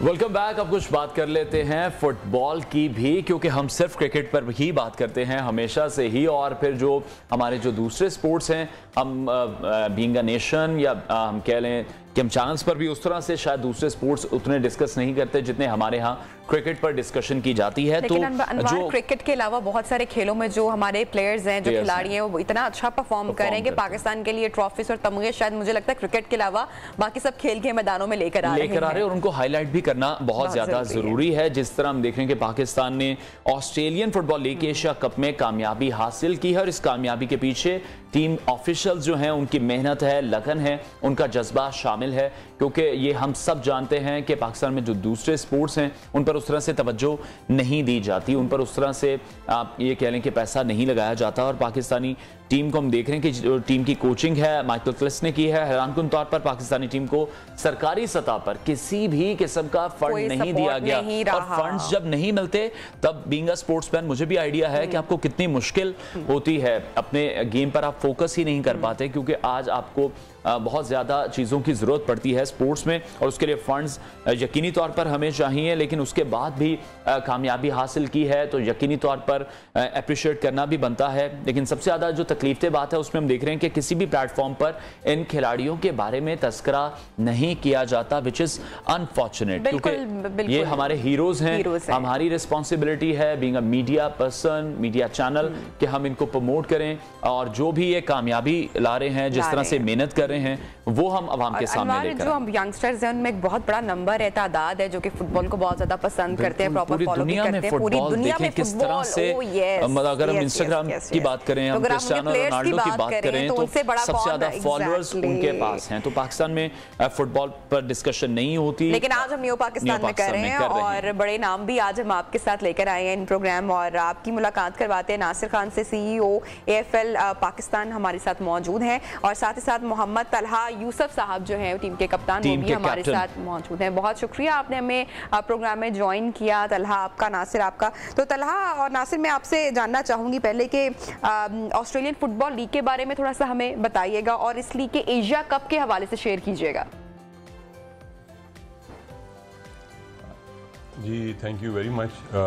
सबसे पहले तो शुक्रिया आप लोगों के इनवाइट करने का हमें। Australian football league Aussie rules football है। ये यहाँ पर ये फुटबॉल लाने का मकसद ही ये है कि लोगों को पता लगे कि this is something different than the soccer, ये दिस इज़ नॉट सॉकर जी। और हमें एक मौका मिला पाकिस्तान को रिप्रेजेंट करने का, पाकिस्तान को मतलब अपने ये जो लड़के हैं इनके स्किल्स वहाँ पे दिखाने का। एशियन चैम्पियनशिप थी थाईलैंड में, एंड वी वर इनवाइटेड, क्योंकि ये गेम जो है this is being played in Pakistan since 2014। लेकिन अब थोड़ा सा आप लोगों की हेल्प की वजह से, आप लोगों की मीडिया की तवज्जो की वजह से थोड़ी सी मेन स्ट्रीम पे ये गेम आ रही है। तो वहाँ हमने पाकिस्तान में पहले ट्रायल्स किए। ट्रायल्स हमने सवाबी, रावलपिंडी, इस्लामाबाद, गुजरांवाला, मुल्तान, लाहौर, यहाँ से हमने ट्रायल्स लिए और बेस्ट जो 25 लड़के थे without any involvement of the management, हमने कोच को सारा इख्तियार दिया। कोच हमारा ऑस्ट्रेलियन नेशनल है माइकल गैलिस, उसने लड़के चूज़ किए और उन लड़कों ने फिर आपको फर्स्ट टाइम वहाँ पे जाके और जो उन्होंने वो मिरेकल किया कि फर्स्ट एवर टाइम हमारी पार्टिसिपेशन और हम एक भी गेम नहीं हारे, सिर्फ एक गेम हमारी ड्रॉ हुई और हम फाइनल भी जीत के। सबसे पहले तो हम आपको इस पर बहुत मुबारकबाद भी पेश करते हैं। Many congratulations. ठीक है तला, आप ये बताएं, जिस तरह से नासिर ने कहा you guys were invited to Thailand, तो आप किस तरह से देख रहे हैं बगैर फंड्स के करना, माली मसाइल कैसे हल किया आपने? जो स्पॉन्सर थे उनको फिर किस तरह से आपने तलाश किया, किस तरह से तमाम काम किया? क्योंकि एक तो खेलने का प्रेशर भी होता है, फिर ये सारी चीज़ें अरेंज करना भी एक अलग प्रेशर है। एक्चुअली बहुत अच्छा क्वेश्चन है आपका और इसका जो एग्जैक्ट आपको आंसर है वो नासिर भाई दे सकें, क्योंकि मी बीइंग अ प्लेयर मुझे ज़्यादा इन चीज़ों के बारे में कोई अंदाजा नहीं। नासिर आप कंटिन्यू करें एज ए प्लेयर। हाँ जी बिल्कुल, हाँ जी बिल्कुल जी। हम गवर्नमेंट के पास हम जा भी रहे हैं, हम गए भी हैं और हमें गवर्नमेंट से ऐसा कोई गिला शिकवा या ऐसी चीज़ नहीं है। उसकी वजह यह है कि we are in relationship building, मतलब वो जो लीगल रिलेशनशिप होता है फेडरेशन का, उन चीज़ों पे हम काम कर रहे हैं। गवर्नमेंट की सपोर्ट फाइनेंशियली नहीं थी, लेकिन बाकी उनकी तरफ से हमें एक वो मॉरल सपोर्ट थी कि हाँ यार। और दूसरा मैं आपको बताऊं कि एक दफ़ा आप जब उठ के आते हैं ना, जब आप परफॉर्म करते हैं, तो फिर गवर्नमेंट भी वो भी देखती है आपको। और अब मैं फिर कह रहा हूँ कि आप लोगों का शुक्रिया कि आप लोग हमें बुला रहे हैं। तो अब लोगों को पता लगेगा कि दिस इज़ एक दूसरी गेम है जो पाकिस्तान में आ रही है। आपने सवाल किया स्पॉन्सर्स का, स्पॉन्सर्स के पास हम गए, स्पॉन्सर्स ने इंटरेस्ट भी शो किया, लेकिन चीज़ें इतनी हैसल में थी कि हमें फिर ये चीज़ें हमारे प्रेसिडेंट सरदार तारिक साहब, उनका बहुत मेजर कंट्रीब्यूशन था, हमारे जनरल सेक्रेटरी चौधरी जुल्फ़िकार साहब, हमारे और दोस्त, यहाँ तक कि मतलब मैंने भी अपनी तरफ से जो भी कंट्रीब्यूशन हो सकता था, क्योंकि हमने ये चांस ज़ाया नहीं करना था। For the sake of Pakistan, for the sake of bringing this new sport. आपने स्टार्ट में कहा कि क्रिकेट ही क्रिकेट है, तो देखें क्रिकेट तो है, लेकिन पाकिस्तान 23 करोड़ की हमारी आबादी है और हमें स्पोर्टिंग अपॉर्चुनिटीज़ हमें बहुत ज़्यादा चाहिए, हमें और चाहिए। हमें इन लड़कों को बिल्कुल and I think that it's a great start. ये एक बहुत ही अच्छा आगाज हुआ है और आने वाले दिनों में हम पाकिस्तान में भी एक रोशन फुटबॉल और एक एंटरटेनिंग फुटबॉल देख सकेंगे। तला, मैं आपसे पूछना चाहूंगी, आपको अंदाजा था इससे पहले, जैसे कि हम बात कर रहे हैं कि इतने कम रिसोर्सेज के बावजूद गवर्नमेंट का उस तरह से हाथ ना पकड़ना, ना सपोर्ट होना, आपको लगा था कि इतना अच्छा प्ले कर पाएंगे, इतने अच्छे रिजल्ट निकलेंगे? और टीम ने जिस तरह से प्ले किया, वो पोटेंशियल आपको खिलाड़ियों में, लड़कों में उस तरह से नजर आई? हाँ जी बिल्कुल। जब हमारे ट्रेनिंग कैंप लगे, सिलेक्शन हुई which was a fair selection, सबको देखने के बाद वी वर पॉजिटिव कि हाँ इंशाल्लाह हम लोग कुछ करेंगे वहाँ पे। Just to go there and win the whole thing, मतलब that is like a dream. तो मेरे ख्याल में इस तरह नहीं सोचा था कि जीत कर ही आ जाएंगे, बट देन अल्लाह ताला ने हमारी बहुत ज़्यादा कैसे कहते हैं कामयाबी आपको दिलाई है हमें इस चीज़ के अंदर, और हम लोगों को कामयाबी अता फरमाई। एग्जैक्टली बिल्कुल। तो मैं कहता हूँ कि जो जज्बा था प्लेयर्स का, जो कलेक्टिव टीम एफर्ट था, उसको देखने के बाद ट्रेनिंग के अंदर और हमारे कैंप के अंदर मुझे ये इस चीज़ का यकीन था कि इंशाल्लाह will come back with something. Talha, training कहाँ से हुई, कहाँ पर आप लोग प्रैक्टिस करते रहे, कौन कोच थे, वो एक्सपीरियंस कैसा था? अब आगे फर्दर क्या प्लान्स हैं? पाकिस्तान में फुटबॉल किस तरह से हम देख पाएंगे, क्या होगा इसका फ्यूचर? क्योंकि ये रेगुलर सॉकर से डिफरेंट है। बिल्कुल ऐसे ही है। बेसिकली हमारे जो कोच थे, लीडिंग कोच वो थे माइकल गैलिस, जो कि ऑस्ट्रेलिया से लेकर तशरीफ़ लाए थे 2-3 हफ्ते प्रायर टू द टूर्नामेंट। उन्होंने पूरे पाकिस्तान के अंदर सिलेक्शन की थी टीम की, और मतलब डिफरेंट जगह पे ट्रायल्स लेके आउट ऑफ 350 पीपल तकरीबन 25 जो थे डिजर्विंग सेलेक्ट किए थे। उसके बाद जो ट्रेनिंग प्रोसेस था इट वाज वेरी टफ, जिसके अंदर बहुत ज़्यादा हार्ड वर्क था, स्टेमिना बिल्डिंग, स्ट्रेंथ बिल्डिंग, इन चीज़ों के ऊपर। और उससे ज़्यादा जो चीज़ों के ऊपर ख्याल किया गया दैट वाज डिसिप्लिन, रिस्पेक्ट, और इन सब चीज़ों को मिला के जो हम लोगों ने एक काम दिखाया था ठीक हो गया। बहुत शुक्रिया तलहा यूसुफ, कप्तान AFL पाकिस्तान हमारे साथ थे, और जो CEO हैं नासिर अली, उनका हमने मौक़िफ़ जाना। All the best for your future games. से एक पॉजिटिव मैसेज भी उन्होंने कन्वे किया कि अगर गवर्नमेंट ने हमारी हेल्प नहीं की तो हमने पहले ये सोचा है कि परफॉर्म करके दिखाएं और फिर गवर्नमेंट के साथ जो एक रिलेशनशिप है इस स्पोर्ट्स को लेकर बिल्डअप किया जाए। बेस्ट विशेस हम कहना चाहेंगे सारी टीम को और प्लेयर्स को। हमारे भी आगे बढ़ते हैं और एक बड़ा अनफॉर्चुनेट इंसिडेंट हुआ है, रिपोर्ट सामने खबरें आ रही है। रावलपिंडी में स्कूल के स्टूडेंट्स, सिर्फ 9वीं जमात के तालिब इल्म थे, आपस में भिड़ पड़े होंगे किसी भी मामले पर। जवान बच्चे हैं, जज्बात में आ जाते हैं, बच्चों की लड़ाइयाँ स्कूल में, कॉलेजेस में हो जाती हैं। लेकिन इस मामले में क्या हुआ कि स्टूडेंट्स ने अपने पास असलहा रखा हुआ था और अनफॉर्चुनेटली उसका इस्तेमाल भी किया गया। जो तालिब इल्म था दूसरा, जिसका नाम मतीन गालिबन बताया जा रहा है, उसकी आंख पर फायर किया और उसके बाद उसको फौरी तौर पर हॉस्पिटल ले जाया गया। और मतीन अली जो है वो जख्मों की ताप ना लाते हुए वो वफात पा गए। और बड़ा अफसोसनाक वाकया ये पेश आया। इसके क्या मुहर्रिकात थे, बिल्कुल इसके क्या मुहर्रिकात थे, इस पर हम डिस्कशन करेंगे। हमें ज्वाइन किया हमारे रिपोर्टर हैं मोहम्मद अवैस। अवैस, आप बताइएगा किस तरह से करके ये वाकया हुआ, इसका बैकग्राउंड स्टोरी क्या थी, और दूसरा किस तरह से स्कूल की इंतजामिया पर बड़ा सवाल है, इंतजामिया पर भी है, सबसे पहले वालिदैन पर भी है, असलहा कहाँ से आया? बिल्कुल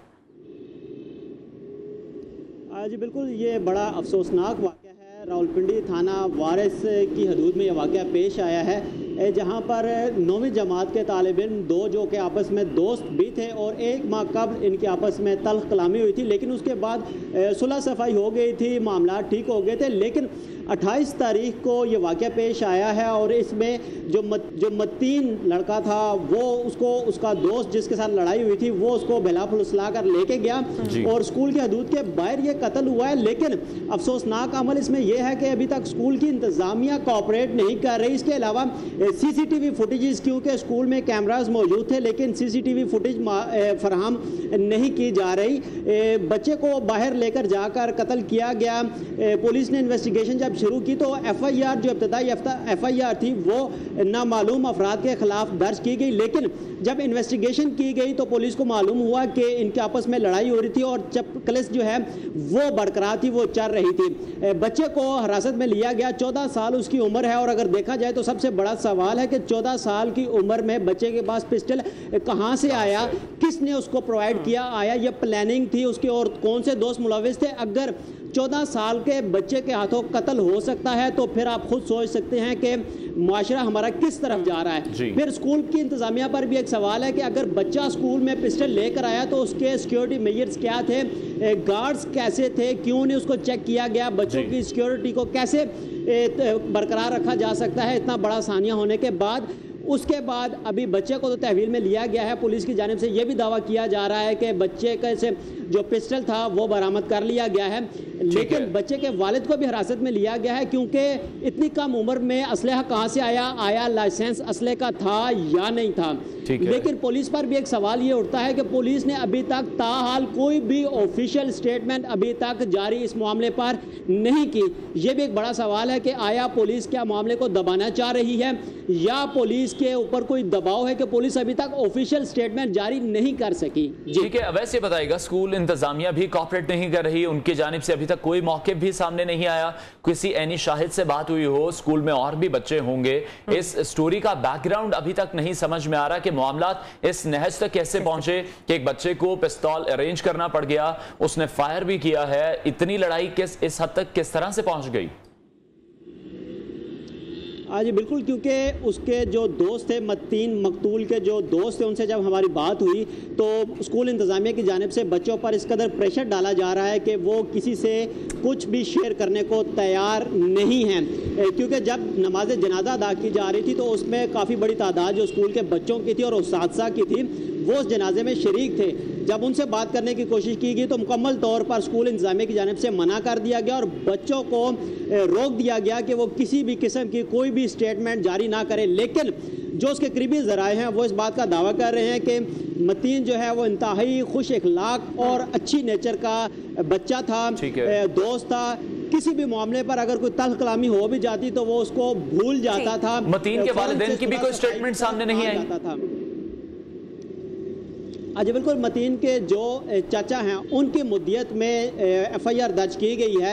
FIR में अभी तक नामालूम अफराद के खिलाफ मुकदमा दर्ज किया गया है, लेकिन उनके वालिदैन सिर्फ और सिर्फ ये चाहते हैं और उन्होंने मुतालबा किया है कि उनको इंसाफ दिया जाए क्योंकि उनके जवान बेटे का कत्ल हुआ है। लेकिन अब पुलिस पर है कि वो कैसे तफ्तीश के जो मेजरमेंट्स हैं उनको अडॉप्ट करती है। पुलिस अभी तक कुछ इन्वेस्टिगेट कर पाई है? बड़ा क्या क्लियर नहीं है इस केस में कि गोली किसने चलाई, फायर किसने किया? तो फिर नामालूम अफराद के खिलाफ पर्चा दर्ज होना इनिशियल स्टेज पर। हाँ जी बिल्कुल, क्योंकि ये मौक़िफ़ जो है वो मुद्दई मुकदमा की जानिब से अपनाया गया, क्योंकि उस वक्त तक उन्हें इस बात का इल्म नहीं था कि इस बच्चे की जानिब से कत्ल किया गया है। ये बच्चा ही जो दोस्त था वही कातिल निकलेगा। इस हवाले से उनकी जानिब से, क्योंकि अगर CCTV फुटेज में देखा जाए तो स्कूल से वापसी पर वो बच्चा किसके साथ गया मतीन वो क्लियर हो जाता है। लेकिन जब स्कूल इंतजामिया कोऑपरेट नहीं कर रही तो ये हमारे तफ्तीशी इदारों पर भी एक सवालिया निशान है और स्कूल इंतजामिया पर भी। ठीक है मोहम्मद उवैस, बहुत शुक्रिया, आप हमें अपडेट करे थे। अनवार, इस तरह की जब खबरें रिपोर्ट होती हैं सामने आती है, स्कूल के बच्चे महज 15 साल उम्र, किसी का लगते जिगर उसे बिछड़ गया है। और मैं तो बात करूंगी कि दोनों ही देखे ना स्टूडेंट है, लेकिन एग्रेशन इस कदर तालिबात में आजकल के नौजवानों में इतना बढ़ चुका है कि वो असलहा लेकर, बंदूक लेकर, पिस्तौल उठाकर अपने बैग में चले जाएंगे और किसी को भी फायर कर देंगे। बिल्कुल, और यहाँ पर मैं स्पेशली स्कूल का नाम जरूर लेना चाहूंगा जो कि कोऑपरेट नहीं कर रहे। हमारी इत्तलात के मुताबिक इस्लामी स्कूल नंबर 1 लियाकत बाग रावलपिंडी में है, जहां पर यह बताया जा रहा है कि स्कूल वालों की जानिब से कोऑपरेट नहीं किया जा रहा, CCTV फुटेजेस नहीं फराहम की जा रही। तो मुहर्रिकात इस कुछ डिफरेंट भी लग रहे हैं, जहां पर पुलिस भी उस तरह से इन्वेस्टिगेट नहीं कर रही इस तमाम तर मामले को। पुलिस को बिल्कुल इन्वेस्टिगेट करना चाहिए और पूरे मामला की तह तक पहुंचना चाहिए। चंदवार, हम एग्रेशन की चूंकि बात कर रहे हैं, बच्चों में आप देखें एग्रेशन की एक जो बहुत बड़ी वजह है, बच्चों के हाथ में जो मोबाइल फोन है और PUBG गेम का इस्तेमाल और इतना ज्यादा है कि आप देखें ना, बच्चे वही सीख रहे हैं और छोटे छोटे बच्चे जो हैं वो कल भी बात कर रहे थे, माहिर नफ्सियात हमारे साथ इन स्टूडियो से वो यही बता रहे थे कि एक पूरी दुनिया हमने बच्चे के हाथ में थमा दी है। जिन चीजों का अगर हम अपने एज ग्रुप की बात करें तो हम तक बहुत देर से पहुंची हैं, तो वो अब बच्चों को जल्दी मुयस्सर हैं। फिर जो डिफरेंट ऐप्स हैं, डिफरेंट गेम्स हैं, उसमें हमने देखा कि मुताबिक केसेस सामने आए हैं। को स्क्रीन टाइम बच्चों का वॉच करना चाहिए, मॉनिटर करना चाहिए और खुदारा अपने बच्चों को सिर्फ महज लाड में, प्यार में गैजेट्स मत दें, क्योंकि हम उनको दे तो देंगे लेकिन ये आदत, ये लत हटवाना भी कितना मुश्किल है। और बच्चों के सामने जो मोबाइल है, इंटरनेट है, उसमें से पूरी दुनिया, अनवार अगेन वही बात है, उसको मेक श्योर किया जाए कि वो पॉजिटिवली यूज हो इंटरनेट के, लेकिन बच्चों को नहीं पता कि वो उसमें से क्या देख रहे हैं, क्या सीख रहे हैं। तो मॉनिटरिंग पेरेंट्स की इस पर लाजमी होनी चाहिए। और हम देखें कि आए रोज एग्रेशन के जो ये वाकयात हैं इस तरह के वो रिपोर्ट होना शुरू हो चुके हैं। और इसके अलावा अगर हम रवैयों की भी बात करें, ये तो एक बहुत ही दिलखराश इंसिडेंट हुआ है। इसके अलावा जो हमारे बच्चों के जो रवैये हैं अनवार, वो भी बहुत एग्रेसिव हो चुके हैं। तो आई थिंक इस पर पेरेंट्स की बड़ी जिम्मेदारी बनती है। अनवार, ब्रेक लेते हैं, ब्रेक के बाद वापस आएंगे और आपको दोबारा ज्वाइन करेंगे।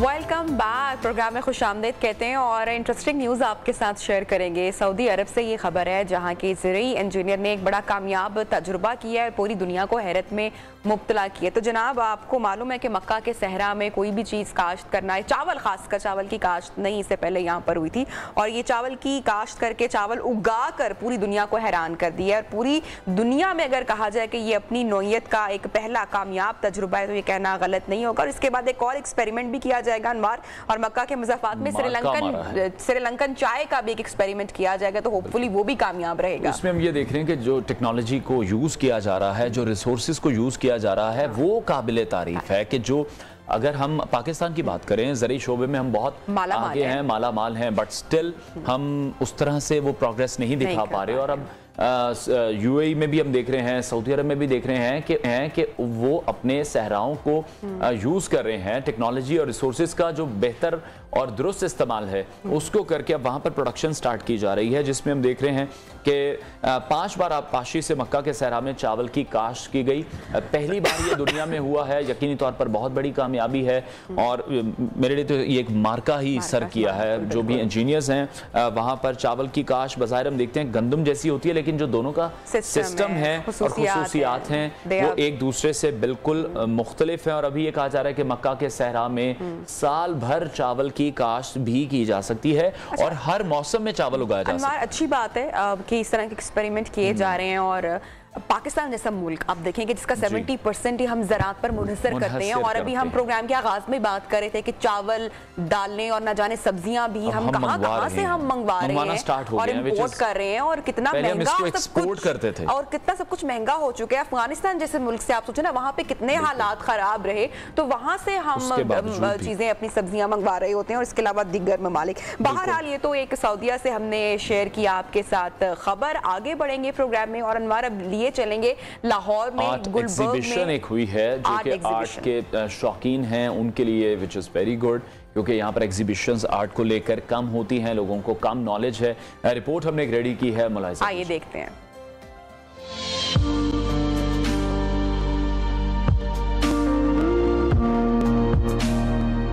नहीं, पेंटिंग तो I been doing since years, more over a decade, लेकिन ये वाला अभी मेरा नया पीस है and this is the new creation and it's called master of arts. इसका नाम ही मैंने अल मुसव्विरु रखा है, कुन फयकून। सो अल्लाह ताला से इंस्पिरेशन है। ये जेम्स वेब स्पेस एक टेलीस्कोप ने इमेज दिखाई थी। एक्चुअली ये कॉर्नर मेरे दिल से बहुत करीब है। इसका नाम ही मैंने, आप समझें, ये मेरा हार्ट एंड सोल का एक सर्चिंग वाला कॉर्नर है। ये रिलेशनशिप सीरीज है, आए आपको दिखाते हैं।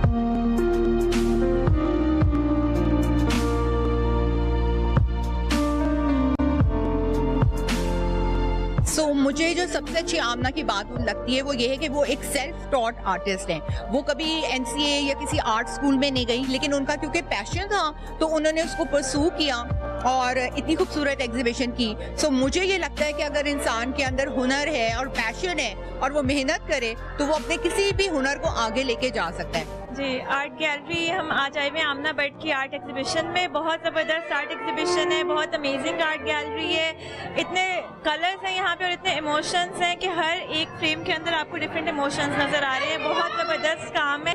हाँ जी, आज it's amazing to be here. My very good friend Amna but has done this exhibition और एग्जीबिशन उनका हमेशा बड़ा इंटरेस्टिंग होता है और ये तो खसूसन बहुत ही अच्छा कॉन्सेप्ट है। बहुत सारी पेंटिंग्स भी देखने को मिल रही हैं और आई लव दिस वन। मैं यहाँ पहली बार आई हूँ आमना के काम देखने के लिए और बहुत खूबसूरत पेंटिंग्स है, वाइब्रेंट से कलर्स हैं, एनिमल वाली पेंटिंग्स, हॉर्सेस। तो मैं बचपन से घोड़ों के साथ पली पड़ी हूँ तो मुझे बहुत खूबसूरत लग रहे हैं। आई थिंक ये पेंटिंग मुझे सबसे ज़्यादा पसंद आई है क्योंकि एक तो इसके कलर्स बहुत ब्राइट है, ग्रीन, और अगर ये किसी भी वॉल पे लगेगी तो ये पूरे कमरे में सिर्फ यही नजर आएगी।